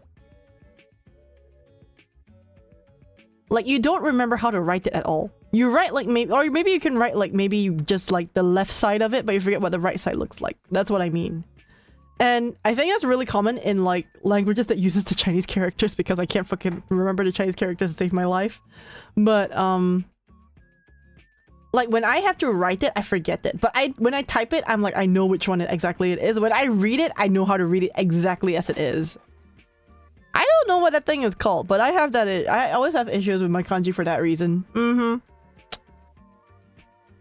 I mean, yeah.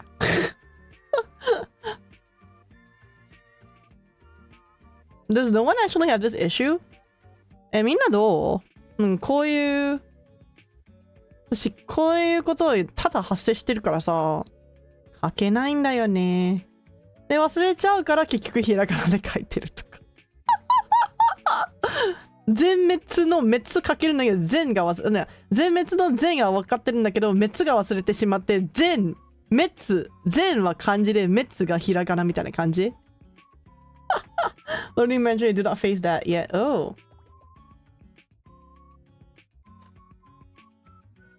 That's lucky, I'd say. Like for example, like sometimes what really happens most of the time, actually quite often, is that I remember one half of the word and forget the other half. So I end up writing something like, for example, if I would write zettai, I forget what tai looks like. I remember how zetsu looks like, so I write zet, and then my tai will be in hiragana. I think it's very rare when you have to write kanji by hand. Usually you type it and IME input the system does all the job. Okay, look, when you're taking notes for a company or for a Japanese company, or when you are on site doing interpretation and you do not have access to any form of... You can't really carry like a tablet with you. You have to carry like a very small notebook with you. So yeah, that's what happens. I write all my notes in Japanese as well. So when that happens, yes, you end up being like, oh shit, what's this word? But because of that, I sometimes think in kyujitai in kanji. Kyujitai. And you'd be like, damn, is this line go first or second? More like I don't really care about how it's written. Like there could be like one extra line because it's not Chinese. Only Chinese, like they're really anal about whether you have an extra dot or an extra line or an extra whatever. But like in Japanese, you can gomakasu. Old school kanji, traditional kanji, just kanji? Just kanji. いや、なんかね、日本語の漢字はごまかせるんですよ、ある程度。中国語と違って、中国語のマンダリンの書き方とかだったら、点1個追加かけたらもう完全に別の文字になってしまうんで、別の字になってしまうし、横線が長すぎるとか短すぎるとかもまた別の文字になってしまうから、あれが一番難題なんだよな。私にとってはあれが一番苦手なんで無理なんだよ。どうしても。はーってなっちゃうんで。Japanese kanji is simplified to some, not all. うん。半分ファンティーツ、半分チェンティーツ、半分混ざってる。って感じ。っていうか混ざってる。しかも混ざってる漢字もあったよな。あの漢字をそのまま中国語の辞書に入れたらこの漢字は存在してないっていう漢字で出てくるんやったから、ってなっちゃうんだよね。あ、これ中国語の字じゃなくて日本語漢字オリジナルなんだ。へーってなるんだよな。There are so many times where I look at a Japanese kanji, I'm like, okay, this is a Chinese word. Let's put it in the Chinese dictionary. Let's see what goes up. And then you get zero searches and you're like, huh? And then you're like, okay, so this is like probably a Japanese original kanji, right? Because they mix like the fantizi and tiantizi together. And you're like, okay, fine, yeah, whatever. As long as it's readable. It's really weird. Trust me, it's really weird. But it's kind of fun. And I think that's what makes like kanji and learning Japanese that fun, because like you're like, oh, it's Chinese but not Chinese. Japanese kanji is simplified. It really is. Actually, most of it. There's a lot of fantizi as well, but not all of this. Like this. What is that? その漢字何？見たことないんやけど。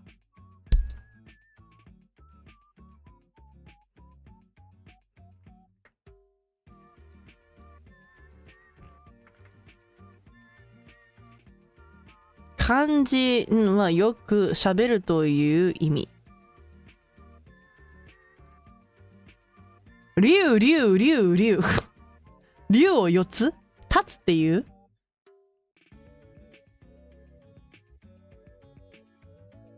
音読み鉄へえ知らんわこれ。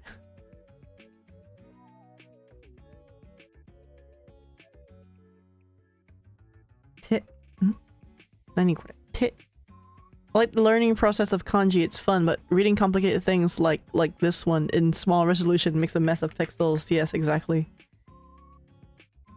これ鉄やん。鉄やん。これただの鉄やん。鉄。あ、鉄？そう。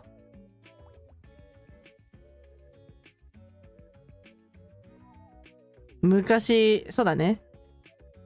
で、前提2 is even like, is even more simplified than this simplified one. So this is like a mix. This is like in Japanese is written like this, right? Tetsu.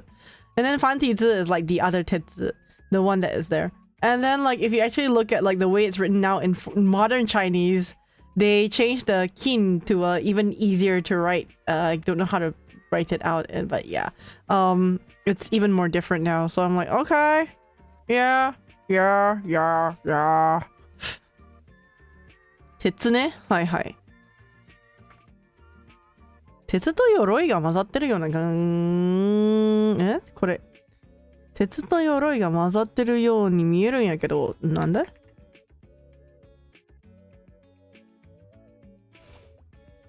黒金。Boviet Badger 4 Drag. Hey! China and Singapore use simplified Chinese. Hong Kong, Taiwan use traditional. Japan uses a mix of both.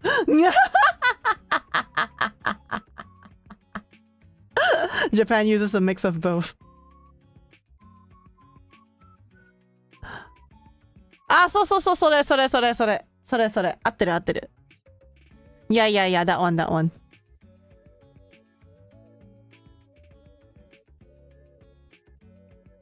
っていうかこれってさ漢字で Go やってみる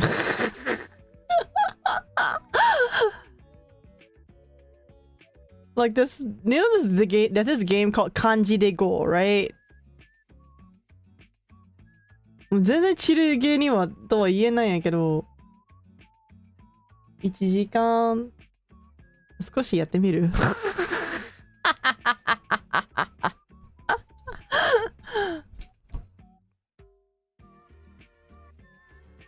漢字はね苦手ですだから漢字を投げつけないでくださいよ I am terrible with kanji so stop throwing them at me please thank you like the reason like I am very terrible when I have especially when I have to translate like stupid newspaper cuttings for my clients I'm like why Input the kanji drawing pad. Easier input with the handwritten method. Pitchy.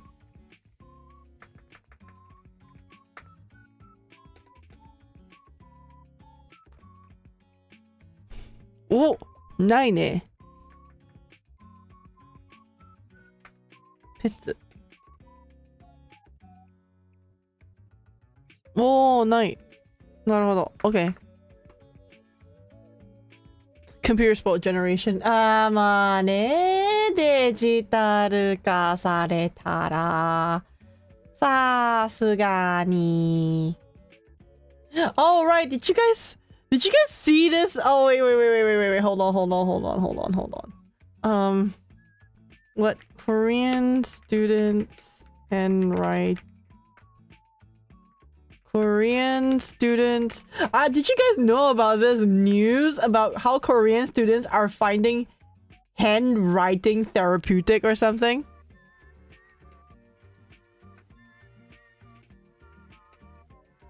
There was like this news that said something along the lines of how Koreans are finding what's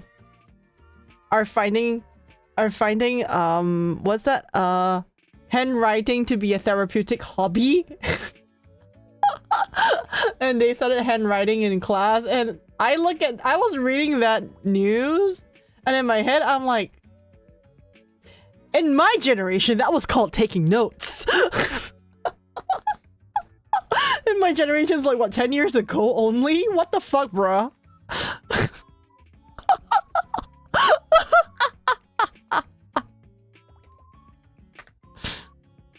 There we go. Handwriting has become the new cool in South Korea.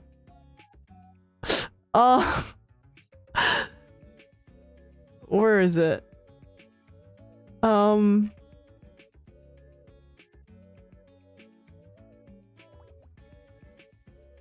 Wish we could do a handwriting review. Pen is an Asian relic nowadays. Hey, don't knock a pen. I'm still planning to make like a custom pen for myself one day. Wish we could do a handwriting review. Handwriting review? Like of you guys? So you guys send me stuff that you've handwritten and you want me to like analyze your handwriting? Or do you want me to write stuff so that you can read it? I mean, there was this trend on Twitter a while ago where VTubers would, where like people would comment and be like, I'll write your name in my handwriting and then post it on Twitter as like a photo, as like a, in like a photo or something. I think there was that trend going on a while ago. I could try and do that again.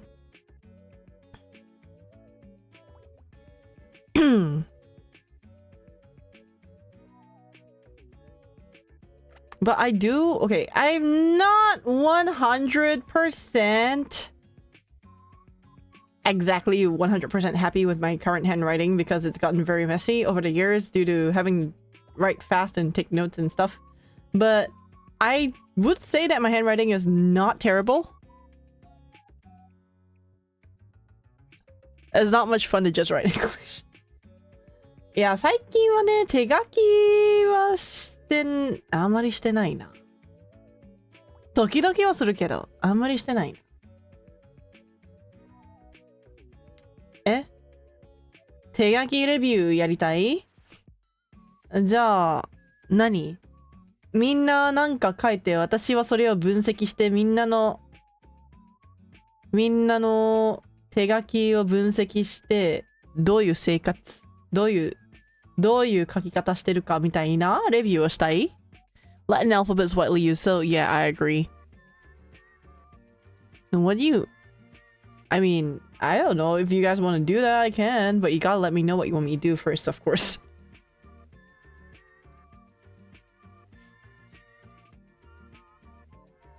My handwriting is very fugly. I mean, that's fine. I have IRL friends whose handwriting are chicken scratch, so whatever. Russian doctor's handwriting is the most incomprehensive I've ever seen. Something like a meme over here. Let me put it this way: every doctor's handwriting is pretty much incomprehensible. I think they have like this thing called doctor shorthand that they use, and doctor shorthand is like, eh. Doctors have terrible handwriting. Let's all agree on that. If you don't have terrible handwriting, you should not be a doctor. If you don't have terrible handwriting and you're not a doctor, and you're a doctor, it means that you're not a real doctor. Just kidding. I'm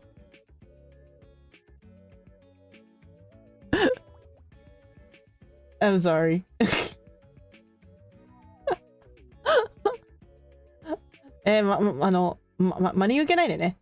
私が言ったのが、手書きが汚い医者なんて存在していない。医者なのに手書きが汚くなかったら本物の医者じゃない。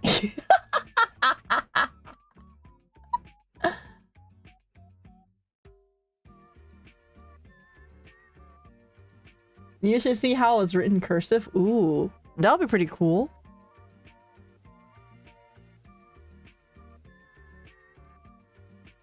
From text hip to writing hip. Korean Herald.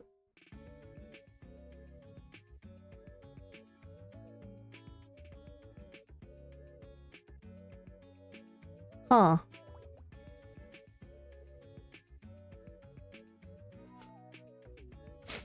But I do, okay, I will put it this way. I came from the generation where we had this thing called penmanship class.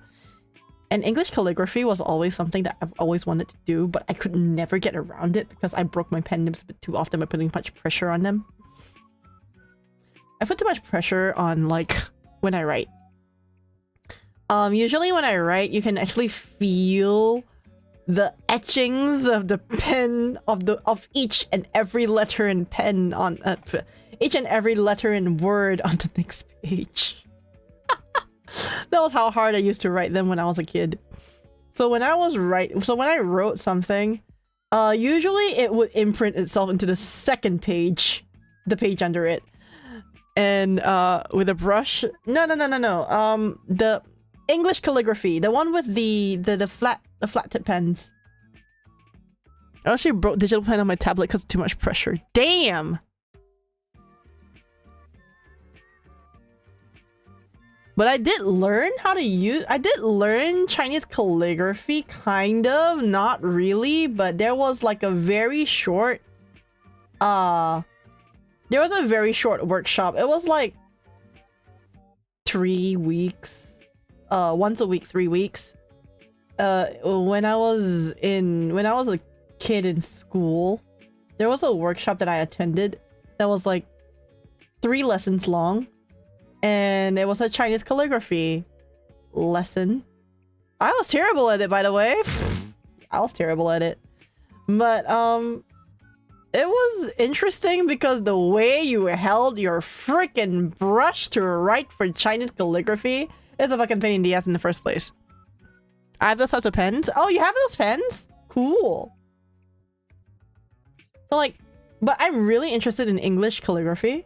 Like, oh, wait. Do you mind if I, like, just show you guys if I can find the video of it? I think it's called Seb Lester. Let me see if I can find it.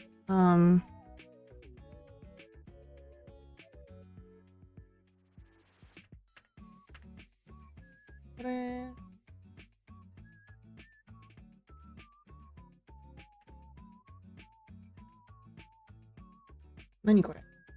Oh. Wait. Let me find it.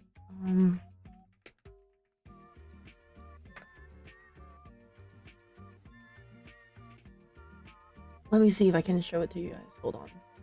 これかな?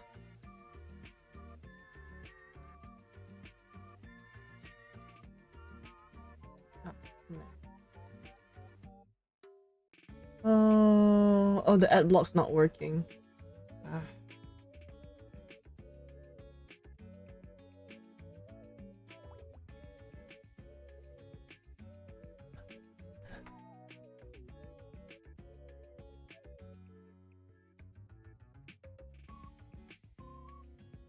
It's a new compilation, right? Oh, there we go. This one. Yeah. So I used to follow this guy. この人の、これは一応、書道じゃん、英語のカリグラフィーっていうやつなんだけど、これめっちゃ見るのが好きなんだよな。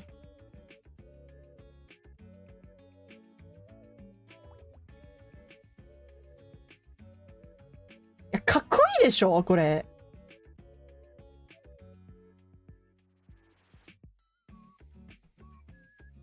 Like so freaking cool. I used to enjoy watching his stuff all the time. And he uses like this calligraphy. I'm not sure like what kind of calligraphy pen he uses, but it's so freaking cool. Miracle. Oh, okay. He's the guy that does like logos. Flex nibs. Oh, okay.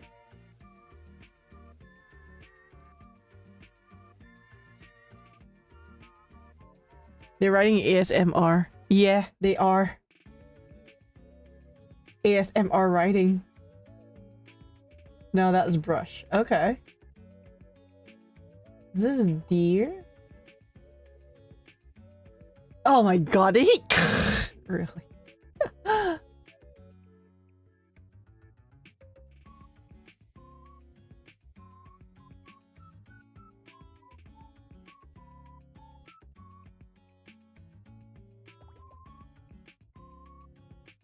There's this.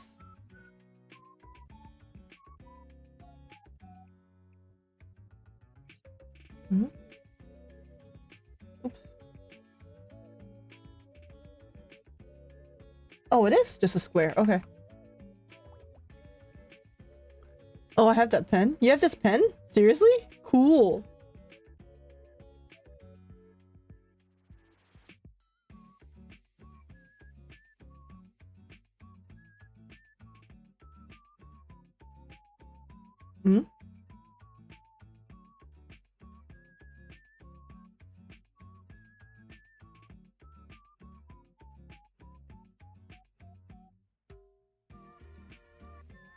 I find like this is like one of the few kinds of art I kind of enjoy watching. These are the kind of like videos I used to watch and I feel therapeutic about. YOLO.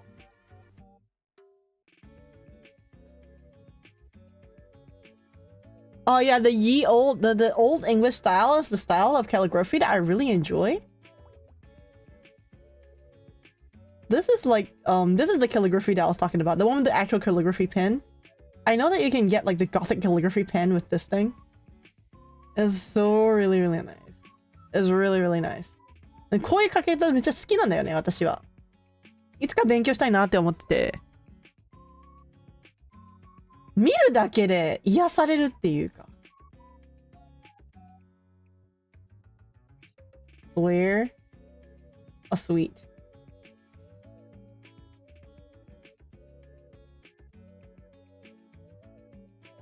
And the Chinese, there's like...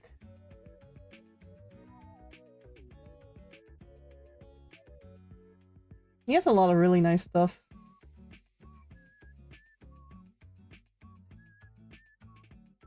I actually just get him from like his actual, yeah, Arabic calligraphy.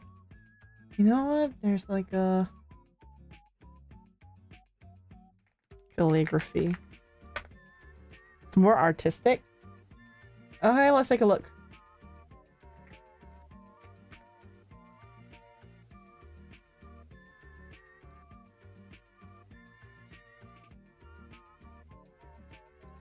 Okay, what is this?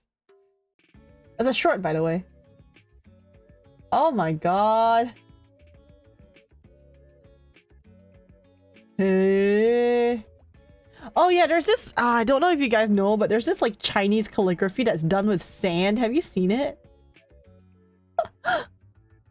なんか砂でできた、なんだろう、文字。砂でできた書道的みたいなやつがあるんですけど、ツイッターでは結構流行ってて、あれ見たことある人いるのかな？ There's like, I don't know, I can't remember who was the guy who did it, but there's like this sand calligraphy thing. Oh, there we go, this guy.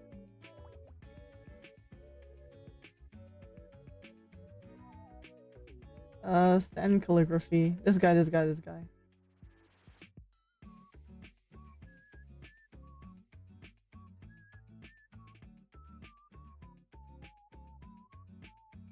When I saw this, I was really impressed, by the way.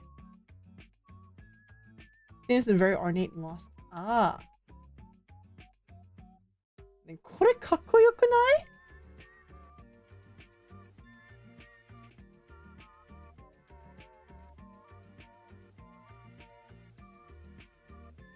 This is so freaking cool. At least to me it is.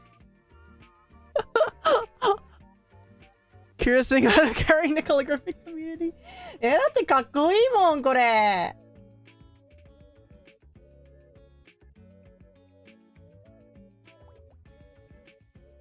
This is so freaking cool. Like, the amount of skill and precision you need to make this is just so freaking awesome.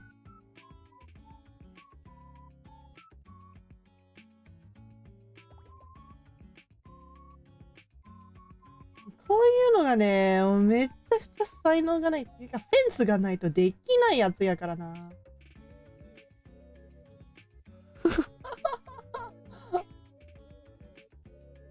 最高。うわ。うわ。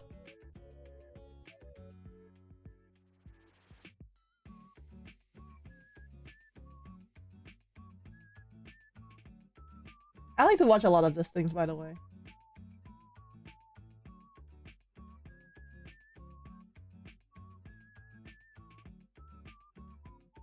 Calligraphy and handwriting review in addition. Is that really normal send? It has to meet. I think it's like, I'm not sure if it's definitely not kinetic send at least. But I think it's like the what's that send that they use?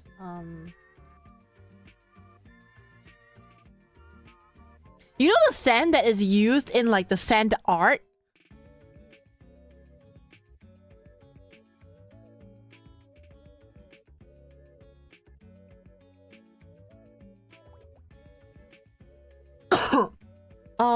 You know that colored sand you use that when you peel off like the stickers and then like you pour colored sand onto it? I don't know what it's called, but it's the sand art thing. When I was a kid, I used to play a lot of sand art. I think that's the sand that they're using. That's an E? Okay. Yeah, that thing. I think it is. Oh, Star Wars.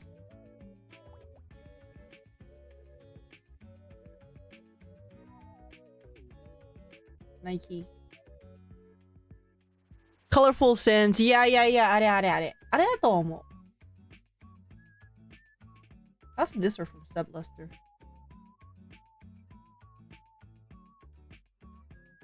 Oh no, is this Esperate? Okay.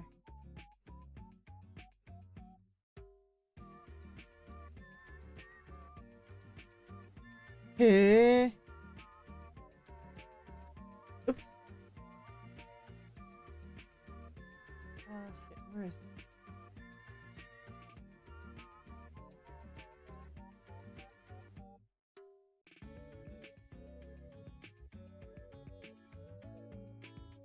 Gap. I think they're really cool. Especially like watching this kind of calligraphy stuff.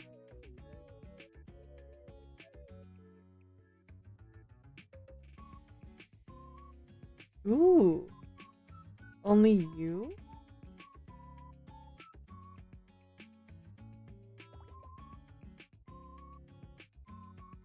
The sand calligraphy one that I saw was, yeah, I think it was that person. Let me go see if they have more. And then I could like recommend it to people.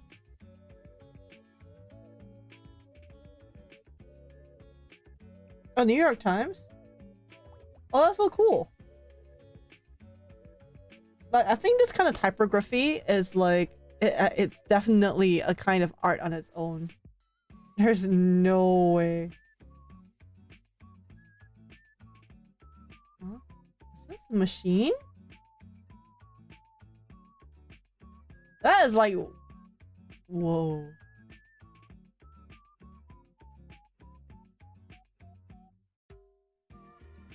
Oh yeah, I remember seeing the art where like the guy drew a glass of water that was so realistic it looked like it was a glass put on the sketchbook. 私、絵の才能がないから、こういうのができないんだよね。でもなんかすっごいリアルっぽい絵を見るのがかっこいいなって思ってて。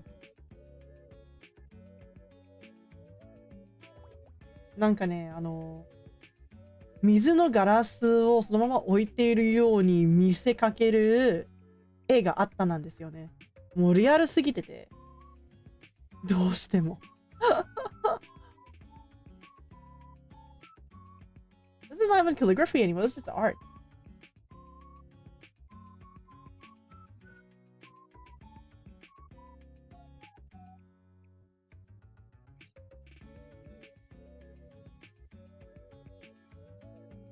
Okay, that's actually pretty cool. That's actually pretty cool.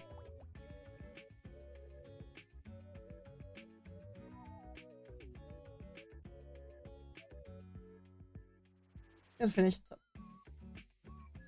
But I think like one thing about the calligraphy that this is not even calligraphy anymore. This is all just bait. It's all bait. It's bait.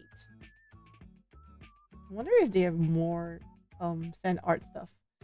But this one reminds me of the art that they used. The reason why I liked it was because it reminded me of the sand art coloring that I used to. Okay, this is not. Look at it. I think that was all from Twitter, so I can't find it anymore. But yeah. I think like a lot of these kind of arts take a lot of skill, number one. And a lot of control. Definitely. 本当にすごいコントロールがないと綺麗に見えないんだよな。私昔はこういったような英語の方のカリグラフィーペンを持ってたんだけど、すぐ壊れちゃうんだよね。デリケートなのに力入れすぎてて壊しました。割れちゃうんですよ、あれは。On the other hand, I have a friend who actually has like, she told me she has a glass pen. Not exactly sure, but she writes with that glass pen.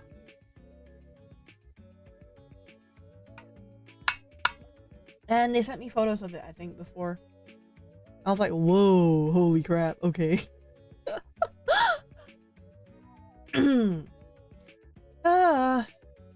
Okay. やば、もう4時。Oh my god, I've been speaking for non-stop for 4 hours. Holy fucking shit. Ooh, this is cool. But if you want to do a handwriting review, what kind of handwriting review do you want me to do? Please let me know. Because I really have no idea.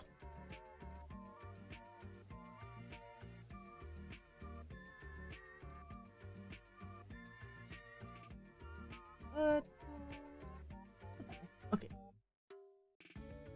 Especially when it comes to like, how do I put it? So like for review or react content that people have been telling me to do, I'm actually not sure what kind of react content you guys want. I mean, I could always react to something like not really like I don't know, games, upcoming games, horror games, anything really. You could probably just paste like some videos that I can react to, and that'll probably be the best, I guess, maybe. But I really am looking to, I don't know, expand my content in a way, but I'm not really sure what to do. Also, I probably should start to plan for a...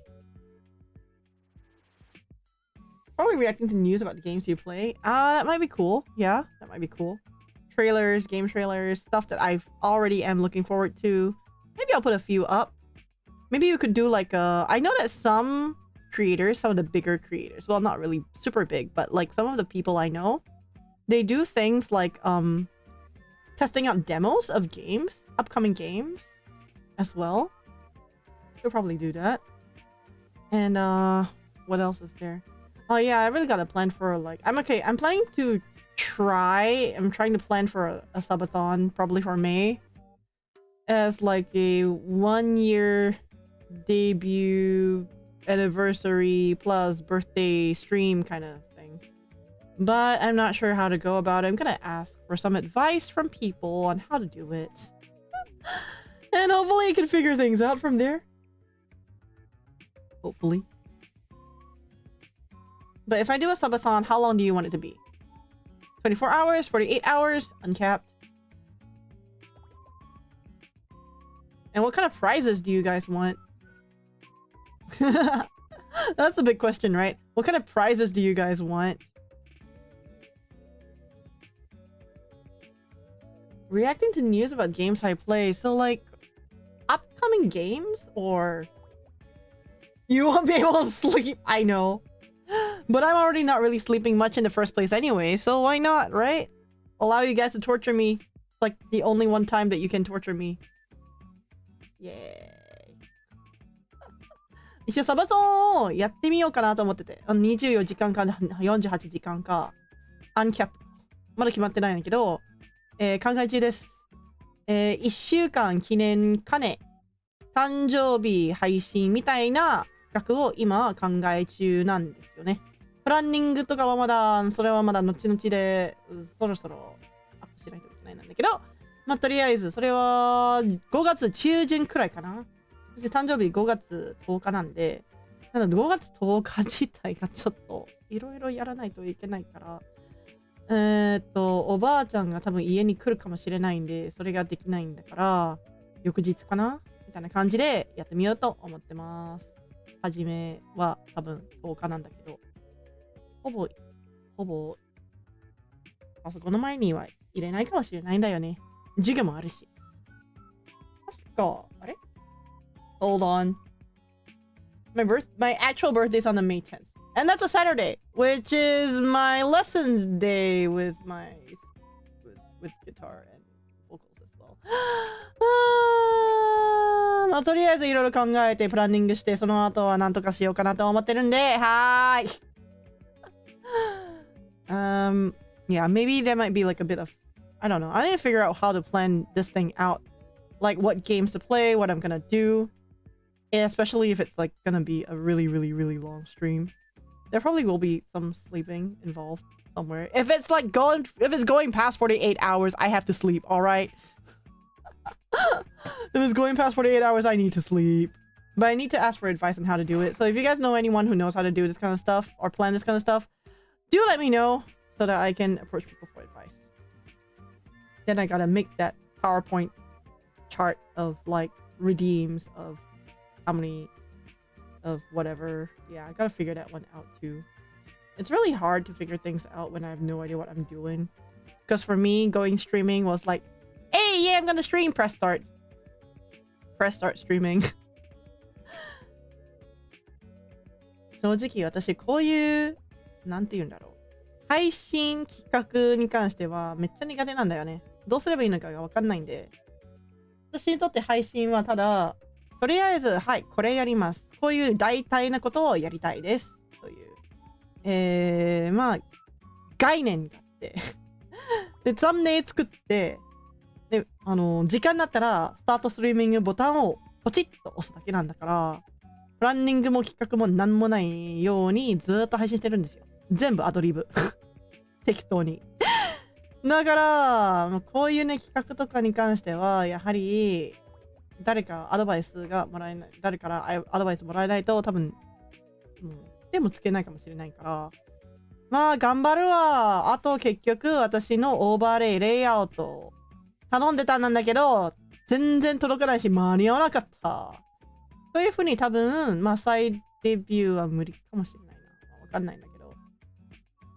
まあ、とりあえずいろいろやってみたいなと思ってます。Actually, I was planning to do like a re-debut as well, along with this stupid subathon, but the artist did not get back to me. So I think I'm gonna just drop them entirely. I mean, like, they're not even getting back to me. I'm not gonna be getting updates. I did not pay them yet. Probably should go poke them because, like, they've already started on some of the stuff. So maybe I just pay for whatever is done. Because I'm gonna get new panels and everything too. Like, I actually commissioned them for, like, panels. My Twitch panels as well. So I'm gonna try and, you know, rush them for it. But anyways, today, I've been chatting nonstop for a goddamn fucking 4 hours. I think it's time we should call it a day. I need to sleep. はい。では、まあ、今日はここまでにしようかなとは思ってるんですが、明日はまた民主主義拡散します。はい。手は大丈夫です。とりあえず、そうだね。重いものとギターだけをちょっと控えるんですけれども、明日は民主主義をいつも通り拡散します。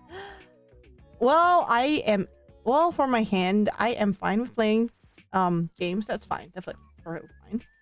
For me, it's just about not carrying anything heavy and resting from guitar. That's like until probably tomorrow at most. I start work again on Tuesday, so yeah, it's just gonna be these few days. Anyways, we're gonna call it a day over here, and I'm gonna go raid out. Thank you guys for coming! じゃあレイドアウト行きまーす。適当にわからないんやけど。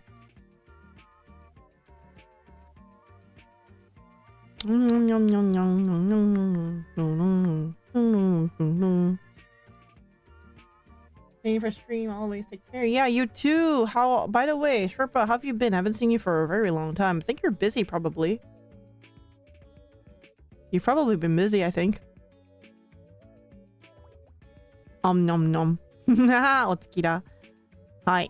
You know what? Let's go raid Blanc. We haven't raided Blanc in so long.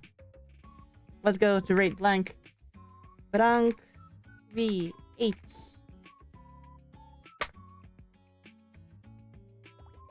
Blanky! I haven't seen Blanky in a while. Let's go raid her. I want to say hi. Yay! はい。というわけで、今日来てくれてありがとうございました。お疲れ様です。おつきらー。いつもの知り合いのブランクさんにレイド行きます。では、バイバーイ。OK。いや、えーっと、ふむふむふむ。